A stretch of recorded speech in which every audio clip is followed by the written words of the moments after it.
welcome back to the Krueg Show, part 2 of the Krueg Show on a Thursday night. Larry Krueger, Dan Coccimilgio, the great Ryan Smith in the house.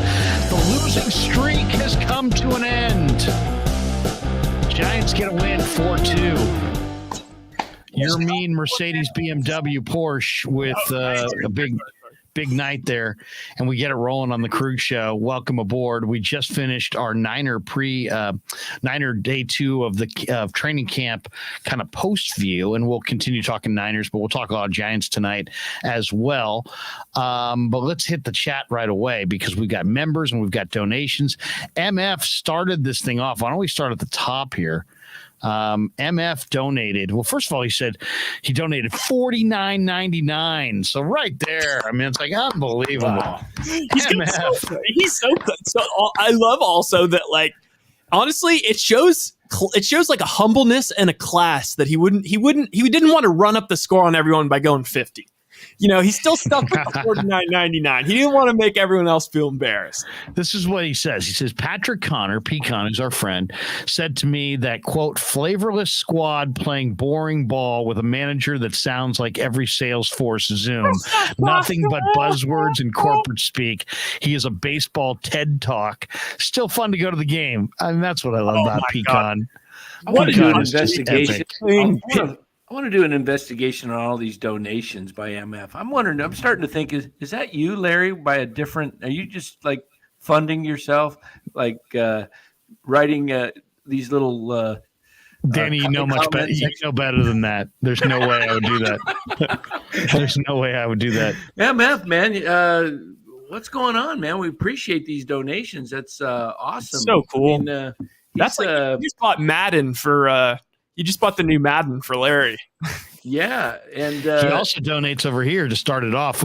Let's not forget this one, $1.99. Giants just won a baseball game. Oh, there my you go. goodness! I mean, Carlos, wow. Let's get this party started. And Alex Wood had a no through 6.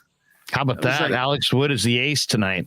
Yeah, he stopped it. Wow, he stopped the streak, and it's bound to happen. But Carlo P says, y'all listening to Larry right now, laughing my ass off, hilarious. Something tells me that may be about the story that I told in the live stream. The poop story. There was 2 references to poop, and only one got a mute. That's right. Because you can't. Well, he didn't say poo poo. Yeah, he didn't say poo poo. I went with the straight shit, the HIT, SHIT. Carlo P says, 100% agree with you. And that is Rod Durham, who says, I got to say, it was damn refreshing to see Cap show some emotion and storm out of the dugout and go at the ump regarding a balk. Pretty close to getting thrown out. Good win and the good start to a long homestand. So I got to see there you go. Giants needed a win. Giants needed a win in the worst way. Huh? Oh, yeah. Maybe Gage win a week ago. A little bit from the comments. I mean, there's a lot of people, not just us, that have been saying Gabe's got to show some emotion and go out there and show his team that he's got some fight when he sees an umpire either make a bad call or something, just to kind of wake up his bench. Vicky Boone, who's a team member, says, nice win. Lou Marston, who's a team member, says, Larry, Stewart Hall education on those polls. Lou and I went to the same grammar school, so that is the great Stewart Hall for boys on Broadway Street in San Francisco. Sean Proctor says, hey, Giants won a game. Nick J just drops in a Pasquale. I mean, how you can never go wrong with a reference to Pasquale. We grew up with a Sunday dinner. There you go, Pasquale in the house, and I showed Ride today the factory, the New York style Italian sausage factory in Sunnyvale, and we're gonna stop by, meet Pasquale, tape an interview with Pasquale, get a tour. That's awesome. It's going to be awesome. I'm more nervous than I was when my phone went off when Trey Lance was being. Oh, man. Yeah, that's going to be. I can't to meet the man. How could he possibly live up to the expectation we've set? That's the only tragedy. Yeah. Got, Sean Proctor says, Pecan, haven't heard his name in a long time. Where did he say that? Where is Pecan? Well, Pecan is on Twitter. Pecan's selling steel on the peninsula, and he's still a good friend of mine, and we've had him on the show, and he's got some early mornings, so it's tough for him to do the late night deal, but we're going to get him on here in the next few weeks and chop it up with him. I was trying to get it on get him and Ryan Covey on together. Oh, that'd be great. And kind of reconnect with we all went to Army, Navy, and Philly together on one of the great road trips of all time. Wow, yeah. But we haven't been able to hook it up yet. Rye's selling Land Rovers and Range Rovers in Livermore. Did I ever tell you guys if I was going to buy a Range Rover or a Land Rover, I'd only buy it from Ryan Covey at Livermore, Range Rover, and Land Rover? Have I mentioned that? Yeah. I once, I think you did. I would only buy the steel that puts the car together from our boy Pecan down in the, what'd you say, the South Bend? Mercedes, BMW, Porsche says the $50 bomb from MF will bring a nice haul of completes to Danny. Yeah, there you go. Seriously, I'm down to one because I wasted two on the show. I'm down to one. Wasted. If you ate it, it would have been wasted. Seriously. If you went to a grocery store and said, "Hey, let's just you go to a candy store and you say, I'll take $2 I'll take $5 worth of Swedish fish, or give me $7 of gummy worms." What if you dropped a 50 spot on the counter and said, "Hey, I'll take $50 worth of completes"? How many completes? How many completes would I get for 50 bones? They gotta knock in a wholesale discount at that quantity. I think. Probably that would be hilarious, right? It would be hilarious if we did some videos where Danny did Man on the Street, and then he went to a grocery store to buy completes, and then when they rang him up and they said, "Oh, sir, here's 5 completes," and that's $16.50. It'd be hilarious if Dan said, "I'll give you 14." Just start, pretend we're a bartering economy and just make an offer. Hey, that's $16.65, Mr. Coccimilgio. I'll give you $13.50. Completes are not down. Just to look, just try to get the person at the grocery store into a bartering mode. That would be hilarious. How fun would that be? I mean, we need a camera. It's $16.50. Hey, my last you got offer. A camera. You got a camera for the show, right? 14 and a quarter. That's my highest offer.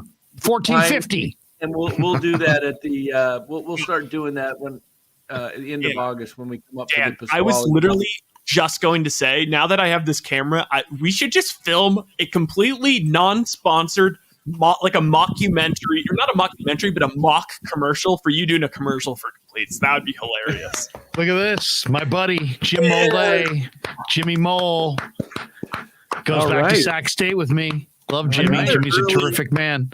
Another guy that's been here since day one. Looks like a little bit like Jimmy Mole from college, a little bit like Fidel Castro. That's what I was saying. Yeah, Fidel there. Can I tell you my Jimmy Mole story? So I called Jimmy, and Jimmy, this was the very first time I'd ever heard he had on his voicemail, his voicemail ring thing was, "You don't know what it means to be me" by is it Tom Petty?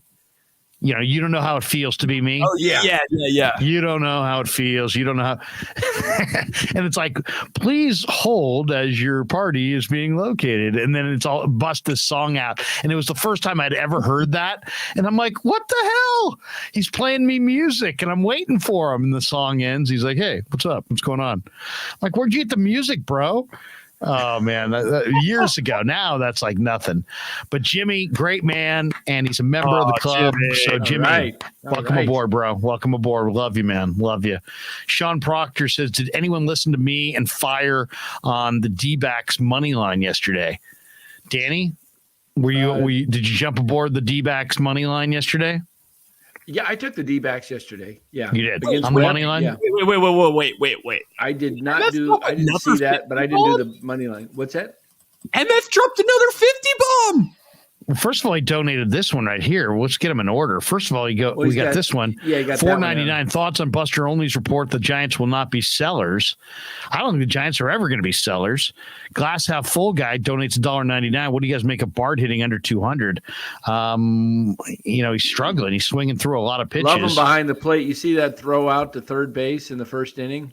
And now we get to the second 50. This is the second 50 donation from MF tonight, correct? What? Yes, it is. It says Larry might not answer this. Uh-oh. But does Larry have a competitive edge with Cam Yard now that he's at 95.7 the game? Does he still call Murph, Mac, Lund, Papa, Copes, and Tolbert as friends? Hey, you know what? Let me just say this. If I'm your friend, we're friends for life. Whether we work at the same company or not. So if I was your friend before, I'm your friend now. So I love all those guys, and I'm particularly close with John Lund. Johnny lives out here. Our kids grew up together. I coached his kid in Little League. Johnny and I are tight, really, really tight. So, but I love Murph, and I love Mac, and I love Pop, and I love Copes, and I love Tommy. I'm pretty close with Tommy, probably the most out of those guys. Love Tommy dearly. So, but all those guys are friends. And I'll say it again, so there's no ambiguity. If you're my friend today, you're my friend forever.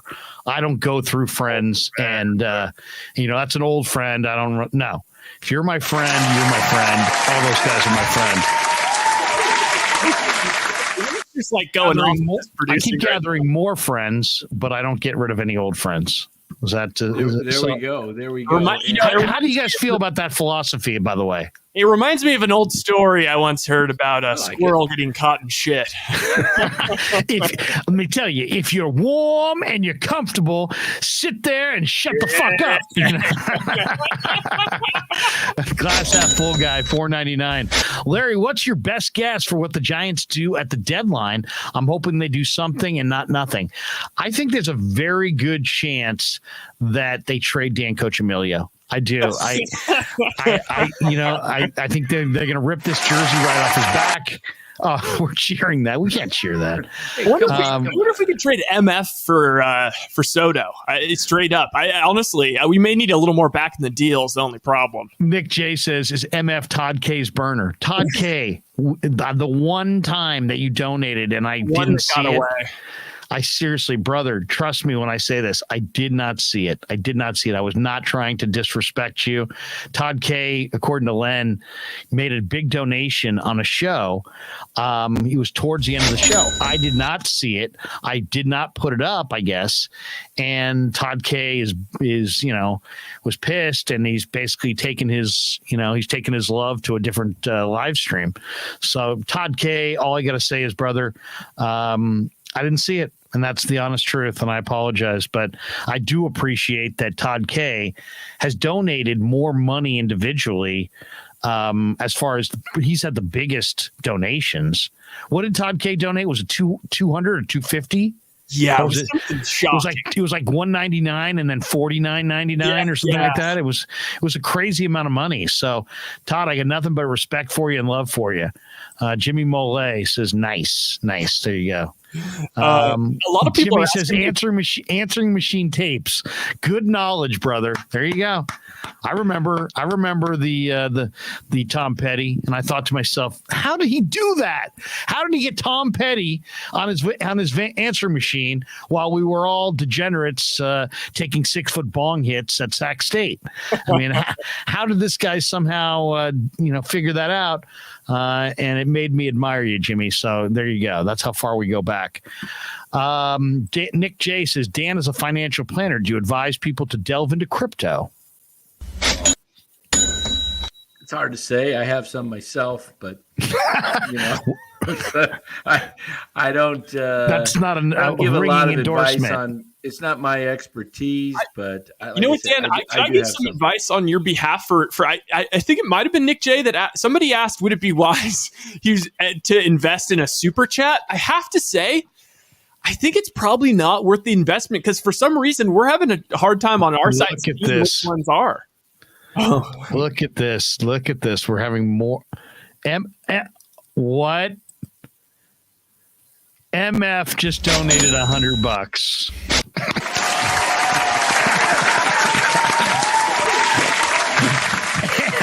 And he's scolding me. By the way, do you guys like the new the new sound effects with the donations and the cheers and the whole deal? Oh yeah. MF has donated $99.99.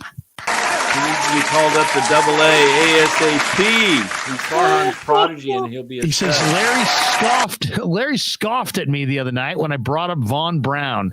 He needs to be called up to AA ASAP. He's Farhan's prodigy, and he'll be a stud. Hey, MF, I wasn't scoffing at you. I guess I'm just pushing back on. I'm pushing back on any prospect that. Discussing any prospect in A-ball, just because the Giants have had so many prospects just get to AA and just disappear. Coccimilgio donates quite a bit. Says, "Holy smokes, MF!" There you go, man. Yeah, also, seriously. A couple of people have been asking me about Madden. I will be getting the new Madden. The new Madden is not out yet. I don't believe. I actually checked today. I'm pretty sure. MF making it rain, according to Jimmy Mull. Ronald BBX. Holy shit, MF. Let's go. Oh, my God. GTC Real says, MF $2.99. I dare you. Oh, my God. Wait a second. I might feel uncomfortable at that point. Romo 2001. Ryan, you need to use the Krueger guy as a sound effect. Here we go. Matt Wright. Matt Wright has made a donation. Do we have the sounder? Len. Are the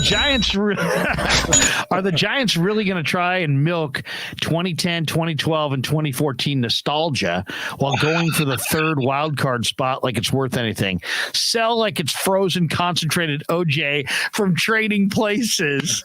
That is awesome. Over my head. Did you guys see Trading Places? No, What? You talking about the movie, or is it a sitcom? What is it? I've never heard. It was of Jamie Lee Curtis with no shirt on. You don't remember that? Oh, No, I mean, I've seen the boobs. Oh my God, Jamie Lee Curtis. Jamie Lee Curtis was, epic. Oh. She was the prostitute that he picks up along the way, and she helps Dan Aykroyd get back on his feet. I love Trading Places. What was the Duke and Duke? Duke and Duke. And then that guy, Clarence Beeks, who was like, he's at the phone booth and somebody comes up to him and they're standing there waiting for him to finish his phone call. And he's talking and he takes his hand off the phone. And he's like, "Get lost, maggot." It's a classic line. It's a classic line. So is this what's going on in the clubhouse? Is this what the problem is? Wait a second. Mark Graves. Wait a second. Where is Mark Graves? Uh-oh. Mute Danny for not knowing Trading Places. Yeah, Danny, come on. I mean, seriously. I thought you've lived a little. Come on, I've at least seen the boobs. Lou Marston says classic Trading Places. Yeah, Trading Places was awesome. Oh, awesome. God. We don't want your drugs. His wife turns to him. We don't want your drugs here, Louie. Oh, man, Dan Aykroyd. And then he's like, "That's my car. That's my car." Oh, man. Valentine, Billy, was it Billy Joe Valentine? You're looking good, Billy Joe. Feeling good. Oh, that movie, one of the great movies of all time. No. Sean Proctor now is giving a nomination for Best Rack. I'll tell you what. Sydney Sweeney in the first episode of Euphoria. She won Mr. Skin's Rack of the Year that year. I will see that rack and I will raise that. Michelle Smith from Blame It on Rio, who used to be married to Matt Williams. The beach scene with her and Demi Moore. Demi Moore pre-rack job. Have not seen it. You didn't see Blame It on Rio? Danny, Blame It on Rio? I don't do a lot of movies, to be honest. Oh, my. No. Wait, this is kind of an awesome. Michael Caine? Blame it on Rio? No. Wait, I got to show something. So wait, you got to see who I have in my contact list. Just so disappointed. I'm not mad at you guys. I'm disappointed. Okay, wait, you got to see this hilarious person I have in my contacts list. It's not. I won't show the number, and this is not me just trying for like some weird name drop. Can you guys see who that is?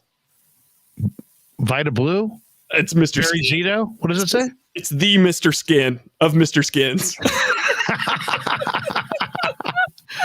Glass half full guy donates $1.99. Sounds like Soto ain't coming here, Danny. Yeah. Oh. No? Do we have Dan muted still? Matt Wright donates $4.99. Says, I'm 32. My dad showed me that movie when I was 13. Come on, Dan. It's on Comedy Central all the time. Oh, man. That's a funny jab. Larry, your two assistants are too young. Yeah, Danny. I mean, Rye's like 22. Danny's like 24, and it's actually Rye is 2 years older than Danny, but Danny eats nothing but completes, and Rye eats fruits and vegetables.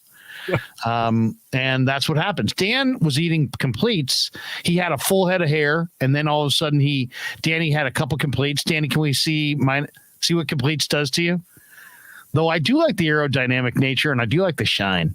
Yeah. You're a good-looking bald man. I used to tell Lee Hammer that as well. Lee, you're a good-looking bald man. I would be a disaster as a bald man because I'm too pasty. But if you got the olive skin and you're bald, you know what? It's a much better look. You know what? Since I know we're getting a little raunchy here, but since we're on the subject of Mr. Skin and boobs. Oh my God, Mole in the house. What? Wait a second. MF donates $4.99. Thoughts on Matt Patricia calling plays in Foxborough? He's going to call offensive plays? Yeah, that's going to work out well. Yeah. Oh my God. Look at Jimmy Mole. Look at that $50 donation Cha-ching. for Fidel Castro. Where's the Come cha-ching? on, Phoebe Cates from Fast Times. Okay, now wait a second. I have to ask the question. Any of you seen Fast Times at Ridgemont High? Is that the show? Be honest, Dan. That's a no. I used to watch movies a lot, but not anymore. I haven't watched movies. Heather Thomas. I get Heather maybe Thomas? A movie a month. No, a movie or two a month. That's about it. Look at this, Jimmy Mole. Not to be outdone, MF says, move aside $50. Here's $99.99. I love the New York Style Sausage Company. Would love to hear Pasquale on the Krueg Show. The spicy Italian sausages are excellent. You want to hear Pasquale here, my friend, is Pasquale. Hey, you grew up with a Sunday dinner. That means no matter how busy you were, no matter where the hell you were, you came to dinner. No matter where you were, no matter where the hell you were, you donated $99.99 to the Krueg Show on a Thursday night. That one, Len, can we fire the register one more time? I mean, that is just absolutely outstanding. MF, $99.99. Look at that. MF. Look at the reaction. GTC Reels. Oh, shit. Hey, when I had my Polish dog tonight, you guys would be proud of me. Look at what I had for my bun. Look at Sean Proctor. MF is hammered tonight. What do you got there, Denny? For my bun. Oh, you kidding me? I buy that bread every week at Costco. Yeah, that's I do too. Real Dave's bread. My kid loves it. That's the wheat bread? It's organic bread, whole grains and seeds. 21 whole grains and seeds. It's really good bread. It maintains its moistness. Yeah. Well, what I decided, because I been somebody trying to lose some weight, and they told me to stop the MF got signed by the Live Tour. The LIV tour. All these donations are coming from indirectly from the Middle East. I'm serious. MF is like, he's been so awesome. Like, because he also was not like he wasn't there day one. and he's just carved himself out a role on the Krueg show. And seriously, when he's got to come up for the golf tournament or something. What is your favorite part about MF? Because my favorite part about MF is how he like tell Marty Lurie to his face that he's a fucking homer, and he'll tweet people and call them homers to their face. I mean, that's what that makes me smile. I mean, and I love Marty, and Marty knows it's all a joke, but still, it makes me smile. I like people that are that ballsy and that tough. Lou Marston says the best rack is on Jag, Catherine Bell. They are perfect. Lou, I'm gonna have to defer to you there. But can that really run with Michelle Smith from Blame It on Rio? Oh, it's all about Alexander. There's some bounce there. Yeah. Okay. All right. I'll move off this. Oh, this is what I was going to say on the subject of like kind of pornish stuff. I always felt like Lee Hammer was a porn name. Like that felt like a porn name. A Mercedes, BMW, Porsche. MF spending his mortgage money. So we've got Nick J. MF is Joe Lakeup. What we found out MF was Joe Lakeup. Lee Hammer from GMF is Joe Lake. Lee Hammer from KMBR and Jack Hammer from the Santa Rosa Press. That's right, Jack Hammer. That's his real name. Jim Molay says this has to be a record. The record is it M? It's Scott. I mean, it's K, right? What was who? I think the Todd record K. is Todd K 249. I mean, Romo said 249 earlier. 249.99 was. I didn't see that one. But as far as one individual, I think MF has got the record. But as far as individual, probably Todd K at 299. You know what? I would just do it right now is just somebody just throw a 300 out there so we can remember who has the record. There you go. I would say, Danny. Tony D says MF's drunk. That's right. MF should throw a 300 out there. No, not a 299.99, but an even 3. In fact, make it 333.33. That would be just like easy number to remember. What was that number? Oh yeah, MF donated 333.33. Yeah. You know, if you just Bomber T, MF could have got a hot escort with all that. The chat is taking a turn for the horny, and I'm sorry for leading us down this road. Seriously.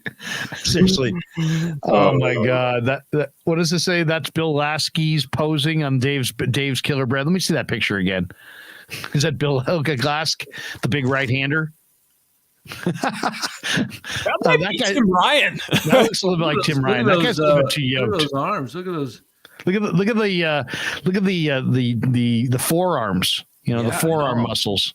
Yeah. Tim Ryan. You know what they say?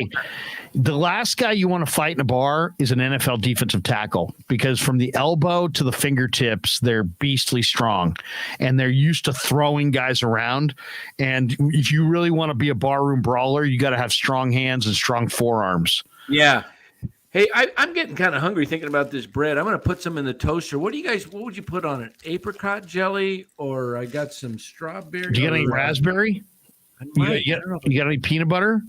I don't want peanut butter. I want some jelly tonight. Yeah, but I mean, you can't. Have you ever heard of the combo peanut butter and jelly? I don't think I came up with it. It's called a PB&J, but I don't want one. I don't want a peanut butter. Want a straight jelly sandwich? No, just a toast. I'm gonna put it in the toaster. You're gonna put a little butter. Will you go butter and then jelly, or do you just go dry toast to jelly? I'll put a little butter on it and then jelly. Butter or margarine? Do you go margarine? Let me see what I got, because I don't go straight butter, because I got dairy issues. Danny's got dairy issues. Let's talk about that while he's gone.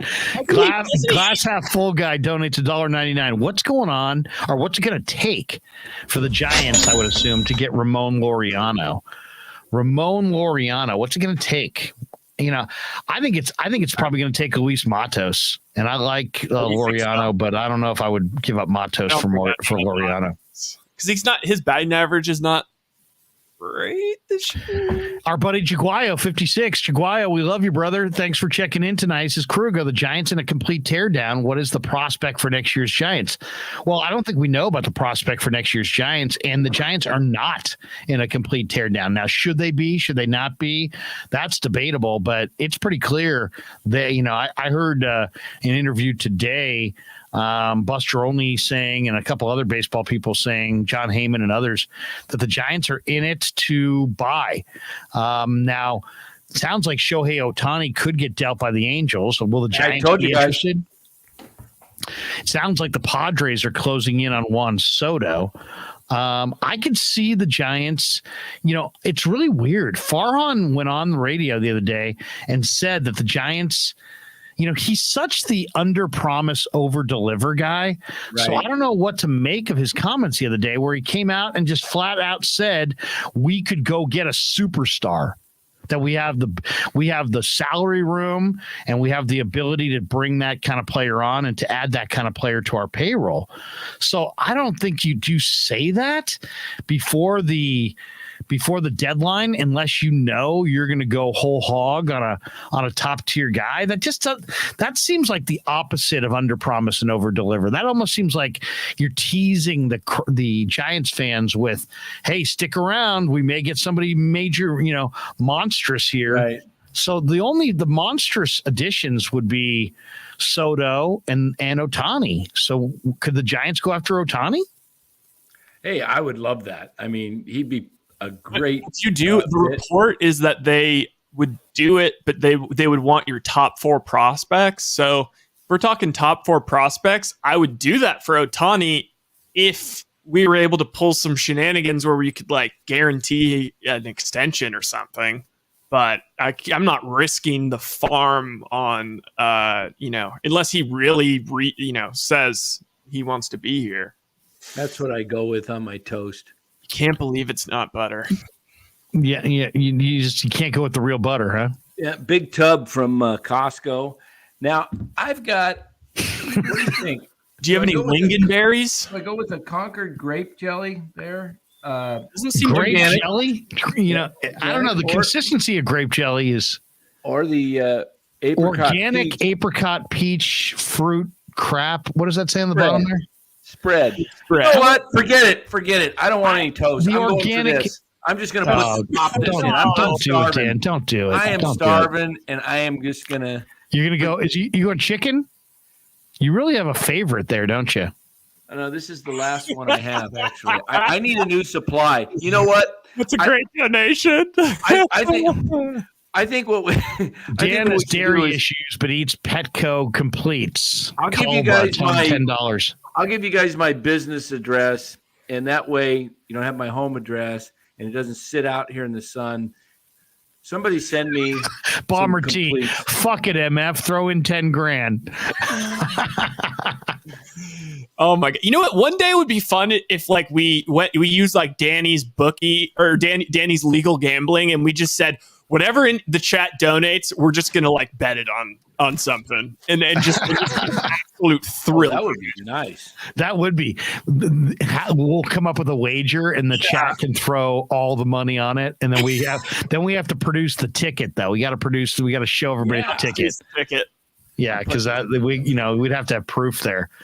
Vicky Boone says, "I will not watch this crap again next year." I hope you're not talking about our show, Vicky. Hopefully you're talking about the Giants. Matt Wright says Brandon Belt's 34. We've been hearing about how it will be his year for 10 seasons. When will people on the flagship give up that narrative? It's a running joke between us fans. Yeah, Brandon Belt, I really think as being a lifelong Giants fan, and if you're a little bit older Giants fan, you probably understand this comparison. To me, Brandon Belt is Jack Clark. He's Jack Clark. Jack used to come up in the third inning, maybe a couple guys on, pop one out of the yard. But then he would come up in the 7th or 8th in a big RBI situation and take a called third strike. And he was somewhat passive of a hitter. He really did know the zone, Jack did. And he took a lot of corner pitches. And he also was streaky as hell. And he had power. Now Jack was dead pull right-handed hitter. Brandon Belt's a left-handed hitter. But man, they really do remind me of Belt reminds me of Jack in that they call Jack the dude. And when Jack was rolling, he could absolutely carry the Giants for weeks at a time. He absolutely dominated the Pirates at Three Rivers Stadium. I forget his numbers at Three Rivers, but they were fat. And Jack would carry the Giants for 3 weeks, but then Jack would have these moments where he would like mentally shut it down and like get picked off third base and airmail a throw from right field over the third base dugout. And I mean, he just did some things that were very, not winning baseball like. But Belt reminds me a lot of Jack Clark. He's very patient, and when he's patient and he draws walks, you're like, hey, he's patient. Hard to pitch to that guy. And then when he takes too many strikes and strikes out, you're like, passive hitter, too streaky. But yeah. I mean, Belt, we've been waiting for Belt to have his career year. He had it last year. He was great last year. I don't think he'll be back next year unless he takes a significant pay cut. What do you think? Probably right. Calba donates $10. His Dan has dairy issues, but he expects no completes. MF, $20 donation. Love Ryan, Larry, and Dan more than anyone at KNBR. Been listening to Larry since the early 2010s. Loved when he called out Gary for staring at Jan Wall's breasts on Cron. Very funny and awkward for Gary. All right. No, Gary told the story that she asked him if he was looking, and I said, "Were you?" And he's like, "No, of course not. I wasn't. Of course not." Okay. Can I make great radio moment though, MF? Can I make an executive call? It involves the integrity of the Krueg show, and this is normally something I would have liked to discuss with you, Krueg and Danny, before saying this. But dare I say, MF has secured, as far as I'm concerned, MF is in our fantasy league. He's in. He's in. Any drawings, you're in MF. Yeah, no question. Yeah. He's in. GTC Hey, Reels. If you donate that $333.33, we might make you the president of the commissioner. MF, there's a certain amount of money that would get us to just basically cut Dan off the show altogether. How much would it take to just say, you know what? I'm buying Danny off the Krueg show. I mean, like literally buying him back into, securemoney.com. You have to replace my contract, $350,000. Yeah, exactly. Danny's got a multiple year deal. GTC Reels donates $4.99. He says, Country Croc, Dan. Country Croc. Why the hell am I donating to a Giants recap? Yeah, exactly. Who wants a recap for Giants? Oh my God! Into Seinfeld. Mercedes, BMW, Porsche. Do I have to look up Jan Wall breasts? You guys keep talking about this. I feel like that'll auto correct to John Wall breasts. Yeah, exactly. Chiguayo 56. Krueg, in your opinion, what is lacking this year? I would say there's not enough donations. That to me it seems like lack of roster talent, lack of leadership, or everything. So disappointed getting rolled by the Snakes, Rockies. Shaking my head. What's lacking this year, I'll say it right now. The Giants coming into today in 7 games since the All-Star break are averaging 2.7 runs per game. Starts right there. You're not beating anybody in the big leagues scoring 2.7 runs a game.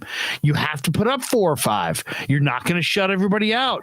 The Giants offense, I don't care what the numbers say, it's freaking anemic. Then you mix in bad defense, a thin rotation, and a kind of a crapshoot bullpen with some guys that, you really don't want to use. And there you go. And then I also think Kapler is probably, I think there's guys that have tuned him out. I have no source on that. That's just my vibe. But I would say all those things together sum up the Giants situation. Danny, what are you chewing and how would you sum it up? Yeah, it's really good. It's toasted, Dave's. Let's take a look at that. Let's get that close to the camera. How do you feel about What do you think? Do you guys like your toast cut in half or like diagonal? Grandma used to go diagonal. She used to go diagonal when she'd make the sandwich. Denny's or something.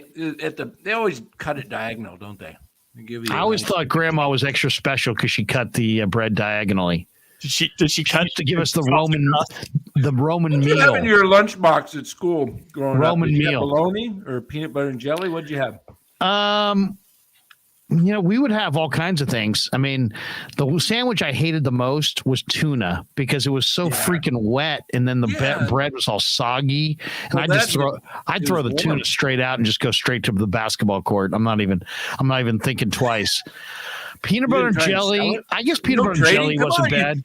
I was always trading because, I'm the master of trading. Oh, Carol Krueger was such a great cook. There was no way I was trading Carol Krueger sandwiches. No, I'm not trading my sandwiches, but I'm going to trade for that ding dong or that Twinkie. I didn't even dream of a ding dong back then. Maybe a ho-ho, but never a ding dong. No, never a ding dong. Never a ding dong. Actually, if you had to have one but not the other, better treat, ding dong or ho ho. You could say it's the same thing, but we all know it ain't. The ding dong's thicker though. The ding dong is like it's like an NHL hockey puck. The ho ho was delightful. It was really probably bad for you. It was kind of like what was the yellow ho ho? What are those called? A Twinkie. Twinkie. Brad Pitt in Moneyball playing the Billy Bean character wolfs down a Twinkie he unpacks it and just realistic. You know what my favorite though in high school was? We had our flingers or zingers. Remember zingers? Oh, zingers were good. Yeah, the frosting. Did you like? You kidding me? You get the blonde one or the chocolate one. It was assortment. Zingers were hot. How about I didn't get those kind of sugar snacks. I got what I get? I got peanuts and raisins. Oh, Larry's getting peanuts and raisins. Yeah. Not even salted peanuts. Over there. Peanuts in the shell, and then raisins. Oh my god! Peanuts, raisins, maybe. I think it was like Jack or something. You wouldn't have got peanuts and raisins. There's a special place in hell for people who pack their kids unsalted. I'll never forget first kindergarten of at Stewart Hall. I can remember this like it was yesterday. The things you remember. Adam Willett, his dad. I think the mom and the dad were no longer together. So the dad had to pack the lunch, and he was crappy at it. Moms are much better packing lunches. And he used to pack Adam Willett just a full on like whole green pepper, like a bell pepper. And we had a PE teacher, Mr. Wormuth, and Mr. Wormuth used to make you eat your lunch. And this poor kid, this kid was in kindergarten. He's like, you got to eat it. And he's like, it wasn't diced up in a little bag or anything. It wasn't like little, it wasn't carrot strips or pepper strips. It was a whole freaking pepper with the seeds inside of it. And the kid's crying. And, I'm looking over at him, and to me, it was like, I was like, traumatized. On him, or did you go over there? I was like traumatized watching Adam Willett be forced to eat this green bell pepper, and he's crying, and as a kid eating vegetables was like really like cruel and unusual punishment. And I remember sitting there watching this kid going, he's got to eat the bell pepper. Oh my God, is he going to do it? He's going to do it. Very emotional. My favorite meal in high school when I was we had our break between Look at MF. Wait a second, Danny. MF, $10 more. I can't wait to be in the fantasy league. I'm very competitive and can never decide on a kicker. I like Ayuk a lot this year. Also, Allen Robinson. Let's do it, gentlemen. There you go. MF in the fantasy league. Let's tell people right now before we go any further that you can be in the club. And if all you got to do is click join, and you can be in the club. We'll play the club video right here. If you want to play fantasy with us this year, we're going to pick people out of the club. Also, we're looking for interns. We're looking for some data entry interns, and we're going to choose from our club. So we had today 7 or 8 people apply for our data entry intern position, and it's an unpaid internship, but there's definitely room for advancement for you. And so if you'd like to be an intern and help us grow our channel, feel free to contact us and be a member of the club. This is the ground floor, just like ESPN. There you go. It's going to be kind of like Barstool early on. Here we go. If you want to be in the club, here's how you do it.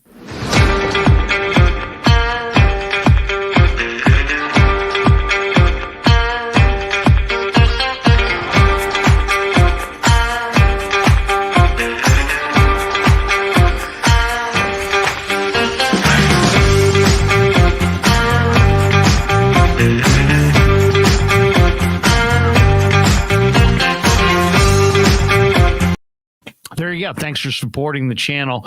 Back to the chat. Mark Graves, give me the Hostess pies. That's what Mark. I used to love lemon. GTC Real says Hostess lemon. I like the blackberry. Mark Graves, you don't want to mute me anymore because listen to this. I was just getting ready to say my favorite meal of the day in high school between first period. We called brunch or whatever they called it. We'd meet. I'd grab a apple pie, Hostess apple pie for 25 cents and a milk for 10 cents.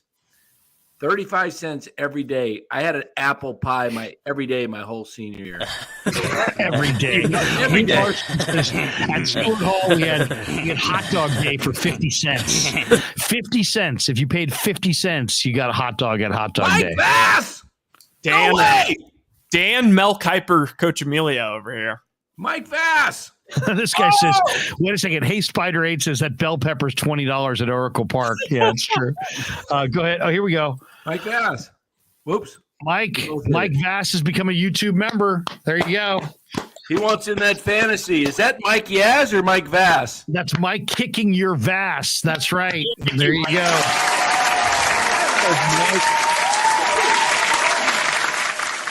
Very nice. Very nice. Ronald BBX is also a member, says, welcome aboard, Mike. So there you go. Mark Graves saying welcome to Mike.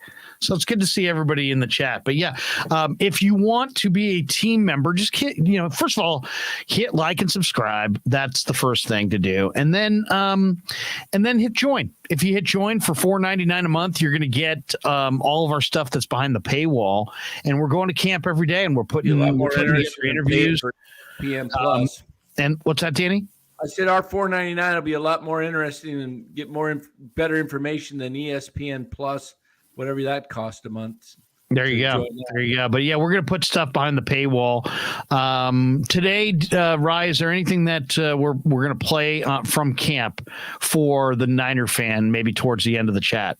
Well, I mean, I took I probably got like 13 little clips, and I actually have them uploaded right now on private. Kind of just figuring out, I think maybe we'll release some of them tomorrow. Some of them we maybe just don't post, but yeah. And then I think some of the good ones we're just going to throw behind the members only chat so that they get, some exclusives. Hey, you want to see what Brock Purdy looks like? What his throwing mechanics look like? Behind the paywall. Jimmy Mole says, if I intern, will I learn not to cut off Larry when he's talking? Yeah, exactly. Jimmy, that's exactly. We cut off a finger every time somebody interrupts us. Warren Schubert says, cheeseburger, Hostess berry pie, chocolate milk every day at lunch in high school. Warren, that sounds like a delicious meal. That really does. Berry pie and chocolate. You know what? milk.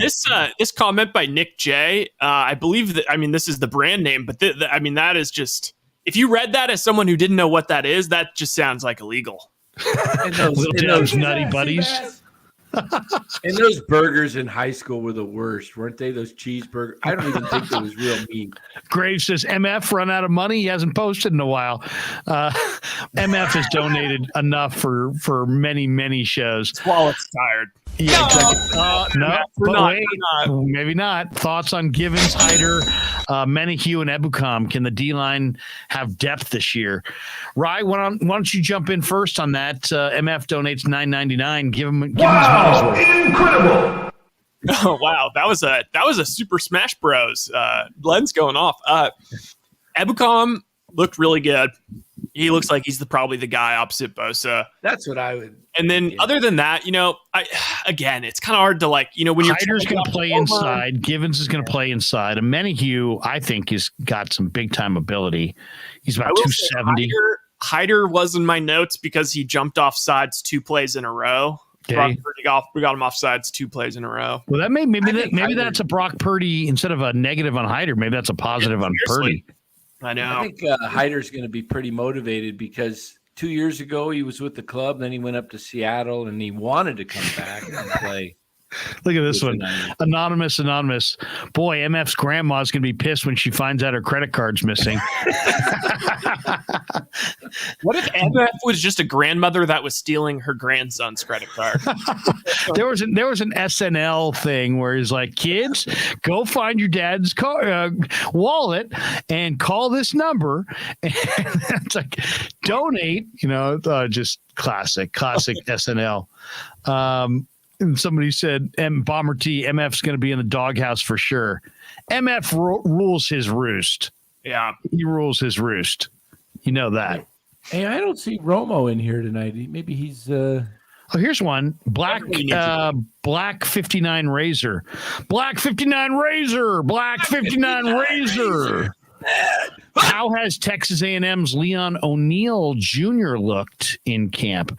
Well, yesterday he was the guy firing up the crowd, getting the Niner flag and running up and down and trying to fire. The rookies have to fire up the crowd. He did that yesterday. He's guaranteed he's going to make the team. He's going to have to do it by playing well in the preseason. They do have an opening at safety for one spot. Hufanga's on the team. Jimmy Ward's on the team. And George Odom is going to be on the team as a special teamer. Most NFL teams keep 4 safeties. So that means Tarvarius Moore is going up against Leon O'Neal and everybody else for one spot. So we'll see. We'll see if Leon O'Neal can commandeer that spot. MF 999 would love to beat Mark Graves in fantasy this year for talking some smack to me. Look at that. Now we've got some bad blood. What if MF finishes higher than Mark Graves in the fantasy league? Then he absorbs Mark's muting capabilities. Yes. What was the soundbite? Play the soundbite. Kick his ass, Seabass. Kick his ass, Seabass. Mark Graves, MF, tease you because you're awesome. There you go. These guys, it's all love. It's all love between the heavyweights and the Krueg show chat tonight. Should we I feel like we're almost ignoring the Giants too much. They won 4-2. We crush them when they lose. Let's talk about them for a second. Couple hits for Slater, a couple hits for you and me. Jaguayo had a pretty a question back with the Giants to you, Larry. I don't know if did we get that? Let me go back there and look. Oh, Jaguayo. It's been a while. Let's see. I'll check. But as we're going, I mean, look, we said question about Larry. You didn't get a chance to talk yesterday. I mean, Dan and I were both dead. Like Dan literally said, and when he said it, I almost wanted to call it. Like I was like feeling like Dan. Oh, that's kind of like a cowardly thing to say. Like, okay, well, I'm only giving up on the Giants if they lose both of these starts with Webb and Rodon. Come on, Dan. Obviously, they're going to win both of those. And then they lost both. Jaguayo 56. I did read this one. He said, Krug, in your opinion, what's lacking this year? The lack of talent, the lack of leadership, or everything? So disappointing getting rolled by the Snakes, Rockies, shaking my head. It's obvious what's wrong. I mean, what's wrong as well as I, Jaguayo. They had Buster Posey. They had Chris Bryant. They had Donnie Solano. Speaking of Donovan Solano, did you see that right side shot he hit off the guy's head? That was tonight. It was like 100 miles an hour off his head. Do we have that? Earlier today. See if we can find that. Oh, that was ugly. We also have porn bots in our chat right now. See if we can dump them. They're a little late to the party. That was about yeah, that was earlier. But really what's happened is the Giants lost 3 good right-handed hitters and they didn't replace them. Simple as that. Didn't replace them. And they went from an above average. What? I thought I blocked it. They went from an above average defensive team to the worst defensive team in the league by far. That's another. Yeah, they were one of the top defensive teams. And it's Yaz, speaking of defense, tonight, Flores made a great play behind second and threw out the runner, and then Yaz saved a run with a leaping one-handed catch in Triples Alley, which was a beautiful catch. So their defense was definitely much better tonight. Anonymous says he hopes Farhan doesn't screw up and not trade Rodon. Based on what I heard today, Rodon's going nowhere. The Giants are not selling. The Giants are going to buy.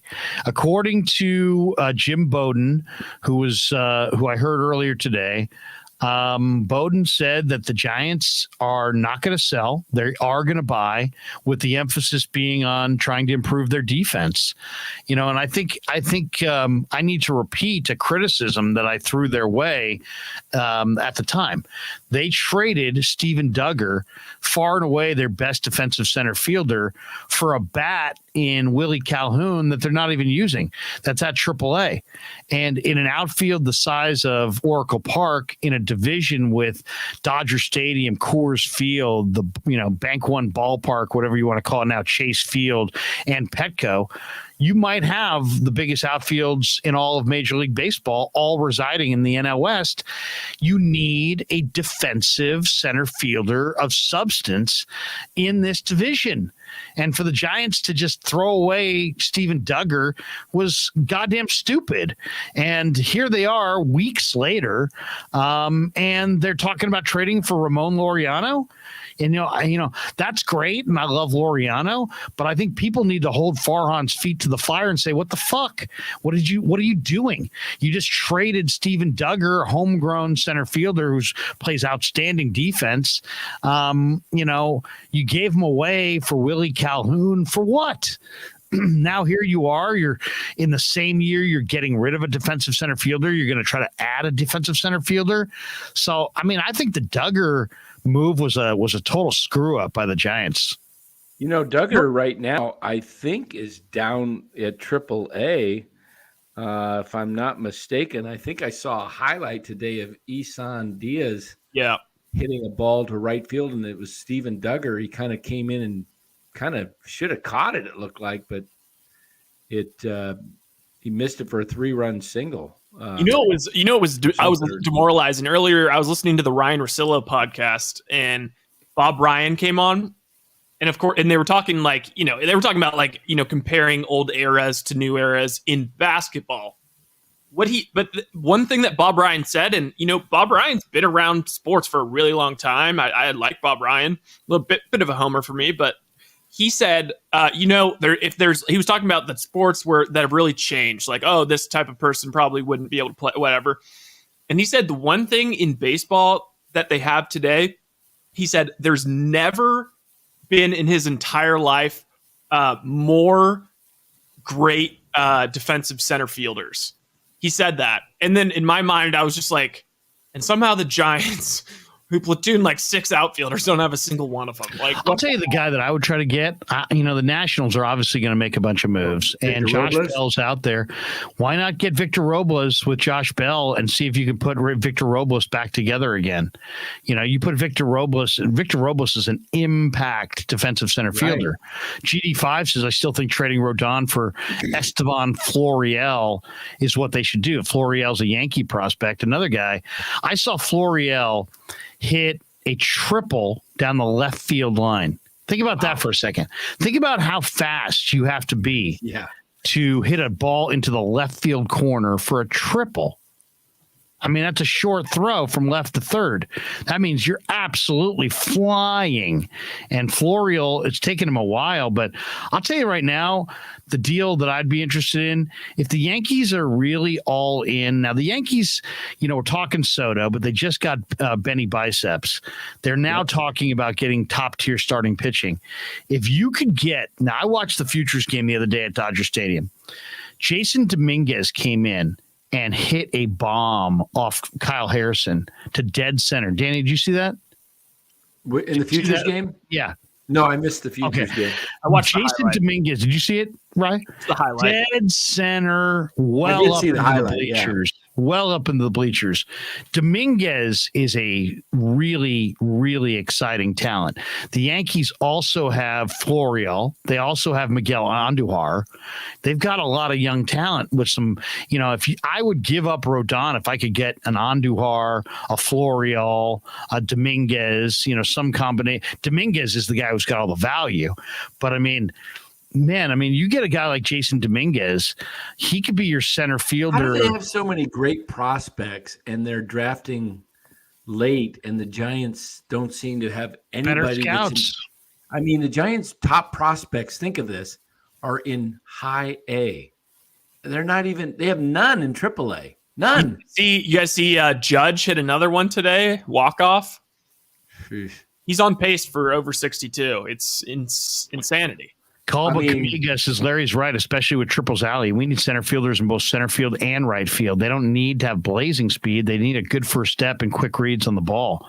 Yeah, I mean, Sabian told me that with Ned. I remember we're sitting there in 2000, and I said to them, I know it's going to take a couple of years, guys, before you guys have a real handle on what kind of team you need to build in this ballpark.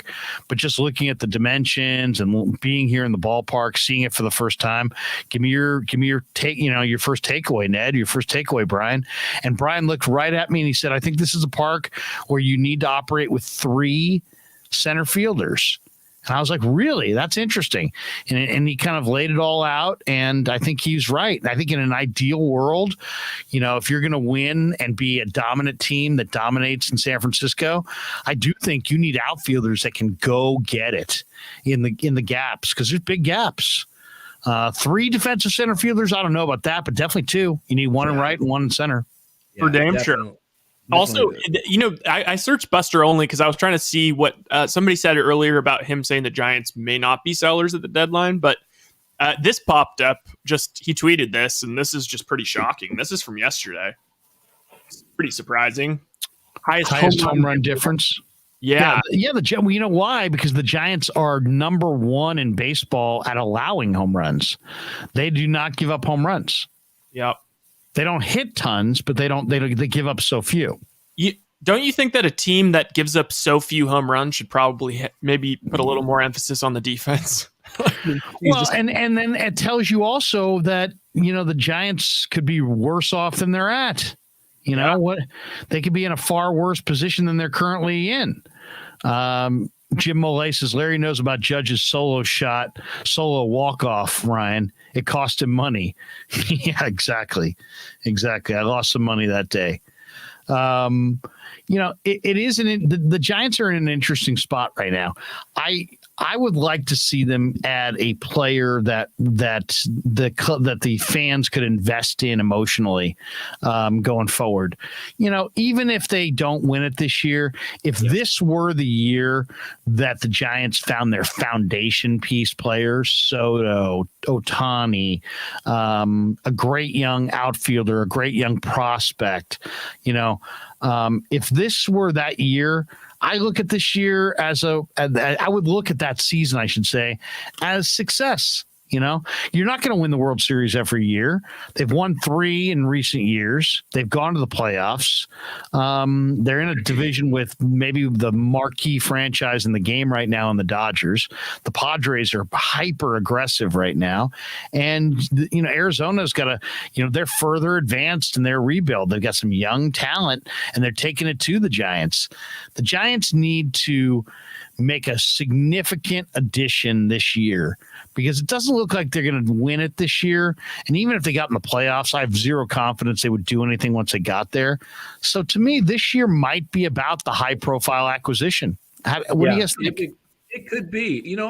When it comes to the people talking, what they're going to do at the deadline, one thing I don't have a problem with is I would like to see them sell or trade Rodon, but if they're not going to do that, if they make moves to really try to get this club better, like adding a good defensive infielder, maybe you get a Solano that can help. And one that's under 28, please. That they're going to have to give up a lot. I don't think they're going to give up a lot. I think they're going to do probably some fringe stuff. I think a guy like Solano could be had. He can hit. He can move, keep a rally going. To get a Laureano for defense, get someone like a Solano that can play second base or third base and hit. Maybe a Brandon Drury. These type of things that can, and a reliever. You can improve. Second base is another spot. I mean, what's the future of Solano's not a second great base? second baseman, but he could play there. And you got Tyro. If you get Crawford back, you can kind of use Tyro at times, Solano other nights, so you don't wear out Solano. But I would like to see someone. I don't think it takes a lot. You could probably get Solano for a real low level prospect. He's 32, 33, whatever he is. He's a free agent, so it's not going to cost hardly nothing. You get someone like that a guy's hitting over 300 this year. He's like 30 for 90 this year, and he's hitting, the ball like on the barrel, like his nickname. So you get a guy like that. You get a Laureano, a solid center fielder. You get another infielder and a pitcher. The Giants were, when I was growing up, I think I was like 6. How old was I? Oh gosh, no, I was like 20 in my 20s. It was 1987. They were 53 and 55. They were playing Cincinnati, and the Reds were 5 games up, and they were 50, like I said, 53 and 55. So they played more games than they played now. They were 5 back of Cincinnati. Who's your favorite player growing up? Was it Carl Hubble or was it? Hey! Oh, sorry. No, my favorite first was Mays and McCovey and Bobby Bonds in the early 70s. And then Jack Clark was and John Montefiusco were my guys in the mid. John the Count. Yeah, I love the Count, number 26. I used to go out and pitch like him, or try to, And then Licky back then, the big tall righty. I listened to his no hitter with. Was it a no-no or a one hitter? No hitter. I listened to it on the radio with Lon Simmons calling the game. I taped it and everything. Somewhere I've got it floating around in a box on a cassette tape, the old cassettes. Let's see who else. And then the 70s. And then I really liked Larry Herndon, those guys. Terry Whitfield, Billy North, and Gary Matthews and Gary Maddox and. Yeah, all those guys. I mean, think about the Giants. You think about the Giants' outfield problems in the last 20 years, and then you think of the late 60s, early 70s, and they produced Gary Matthews, Gary Maddox, George Foster, Willie Kirkland, Jack Clark, Chili Davis. Not to mention McCovey, Cepeda, Bill White. All kinds of guys. Jim Ray Hart. All kinds of dudes. Davenport. They had everybody. It's amazing. The Giants I'd love to have known who the scouts were that landed all those guys. How did the Giants let George Foster get out of there? George Foster was unbelievably, had these crazy strong wrists. He was the Big Red Machine's power threat, and he just hit these titanic shots at Riverfront. And George Foster was a Giant. They gave him away for nothing. They gave away Bill White. They gave away all those guys. Yeah. So, but I bring up that 87 year because they were under 500 like they are now, and they got hot. And they ended up winning. And they got hot because Al Rosen made some. Al Rosen won the division in 87. Yeah, he traded for Mitchell, Trevecki, and Lefferts in July. He traded for the caveman, Don Robinson. He traded for Bill, Big Daddy, Rick Russell, traded for Hendu in September. Al Rosen, literally 1987, said, you know what? The Giants haven't been to the playoffs since 1971. Right. It had been 16 years. It was 1987.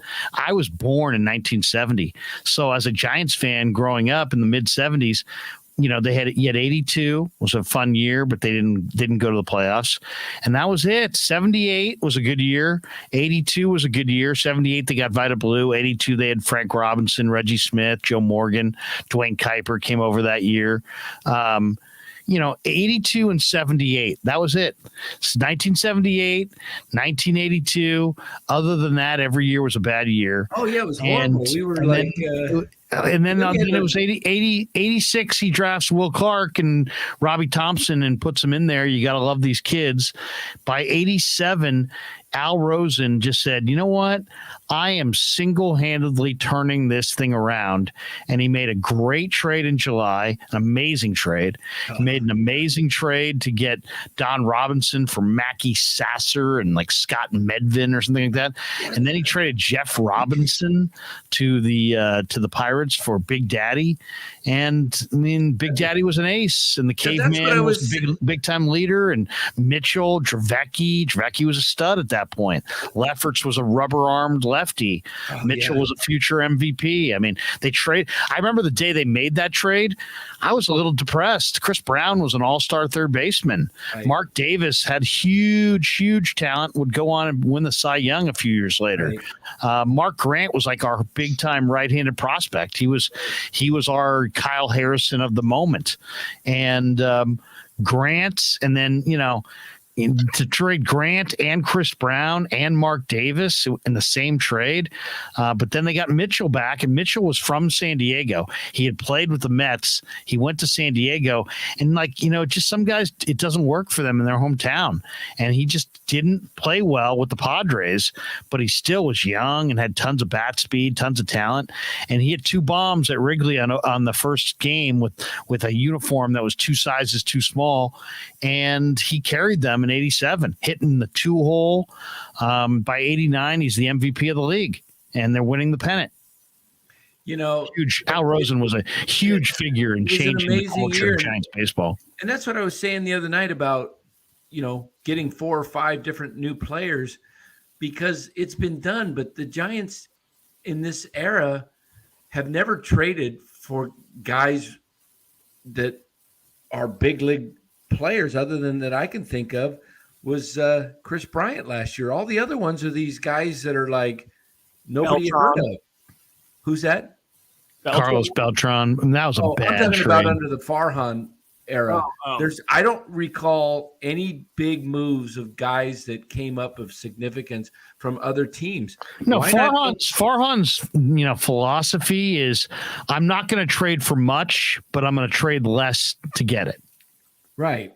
And so what you end up having is a bunch of sleepy deals. Yeah, and a club that looks old and tired, and they have, they can't be this bad. They've got to be somewhere in the middle between this year and last year.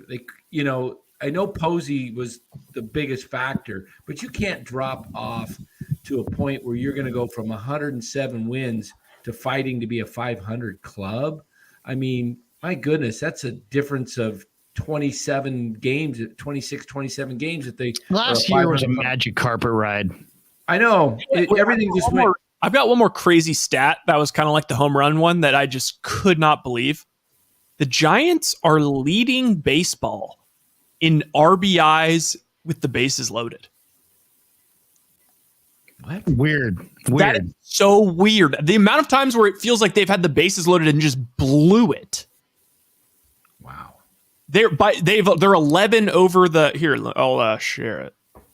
While you're doing that, Larry, what you got that? Well, first of all, Calba, I don't know if I read this one. Larry's right, especially with Triples Alley. We need center fielders in both center field and right field. They don't need to have blazing speed, but they need a good first step and quick reads on the ball. Yeah. That's from Calba. Yeah, and then we've got this one here from Matt Wright, who donates $4.99. He said, could Barry Bonds come in and hit DH at age 58 and be better than anyone on this team? I'm inclined to say yes. My God, better than Wins. Barry Bonds, I absolutely could still hit. Oh, he would hit better than Wins, no doubt. And if you're no doubt. One thing that would be cool is run or strikeout. If you they'd did probably that, still pitch around him in this lineup. If you did that, would that set his Hall of Fame clock? Would he get 10 years? That would. It would reset. They should do it.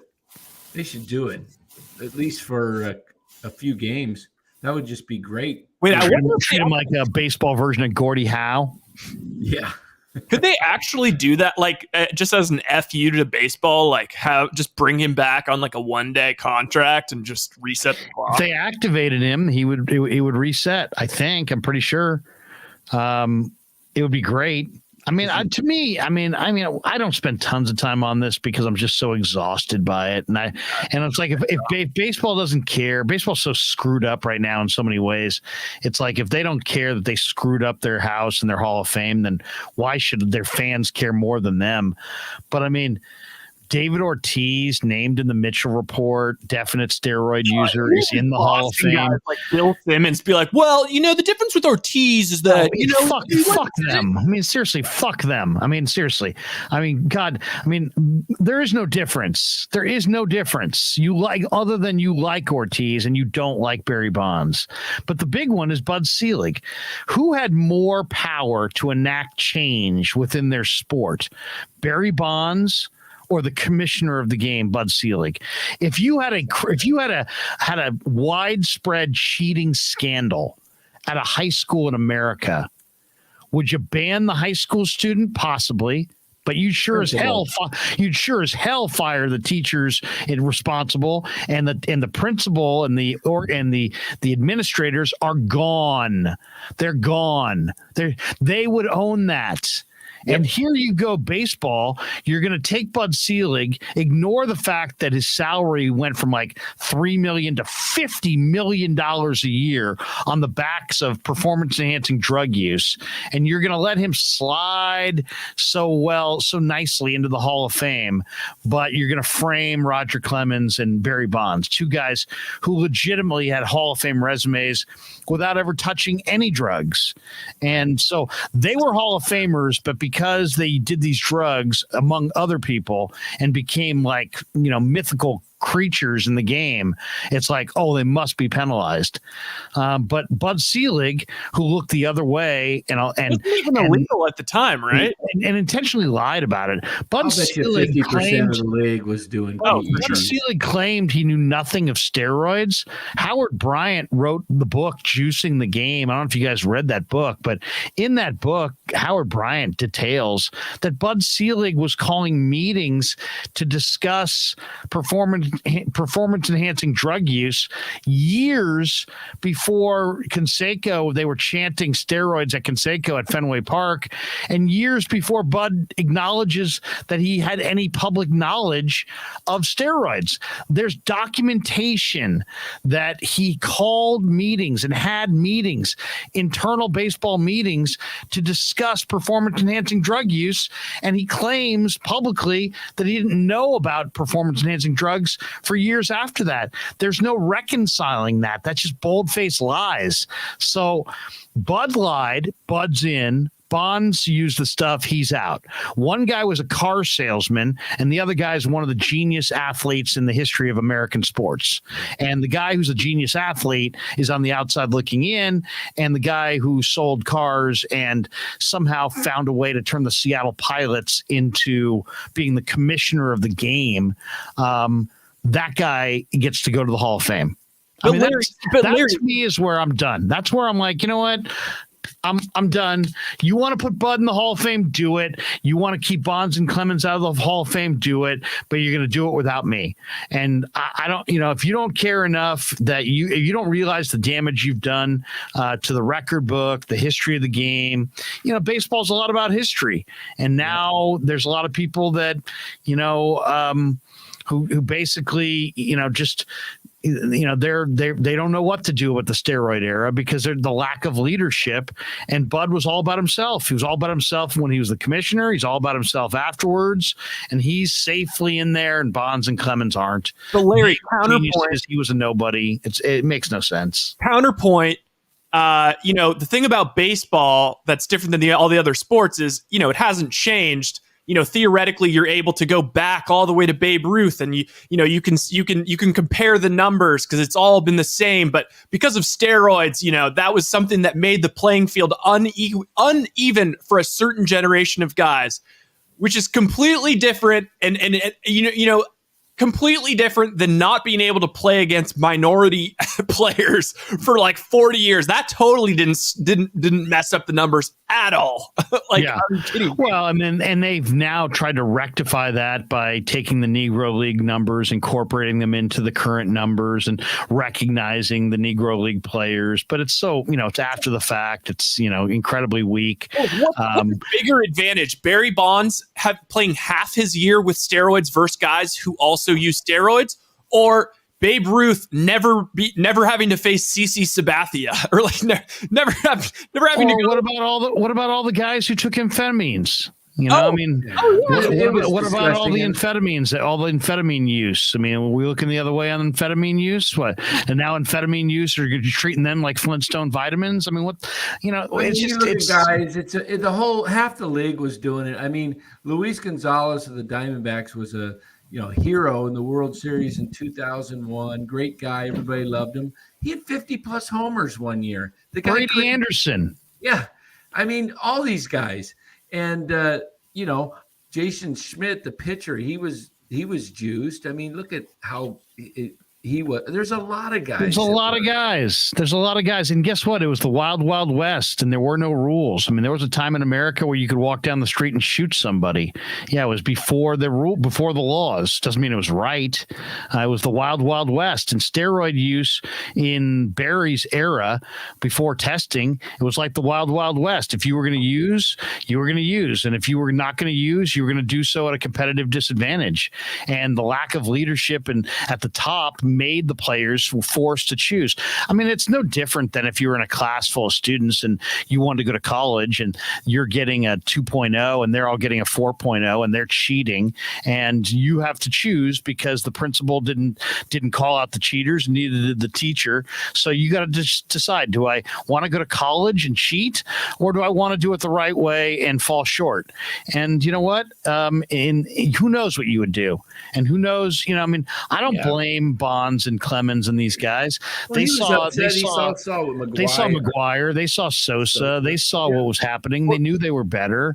And so baseball had no rules, and it was the wild, wild west, and they left it up to the players, and these guys had to make their own decisions, and they're athletes, and they didn't get great advice and whatever. And not only that, here's the other thing about this that really is aggravating. Baseball has not done one thing to strike down those records, say they're not legitimate. They're all still standing. Hank Aaron's not the home run king. Barry Bonds is the home run king. Those records all still stand. They didn't do anything to discredit those records. So if you're basically telling me it was legit, but then you're framing these guys and saying your stuff wasn't legit. Either it was not legit and you need to take those records down, or it was legit. And they're speaking out of both sides of their mouth because they want to collect the money. They don't want lawsuits or to take anything away or give anything back. They just want to let the writer dump it in the lap of the writers and let them make sense of it.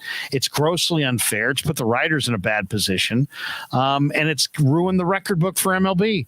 And as far as I'm concerned, juicing, like, seriously, especially the steroids they were doing back then, not whatever the LeBron James or some of the guys today are taking, that HGH stuff that's like undetectable. I've got a picture, Rye, on my phone that I took of LeBron James side by side when he was in the league early and now.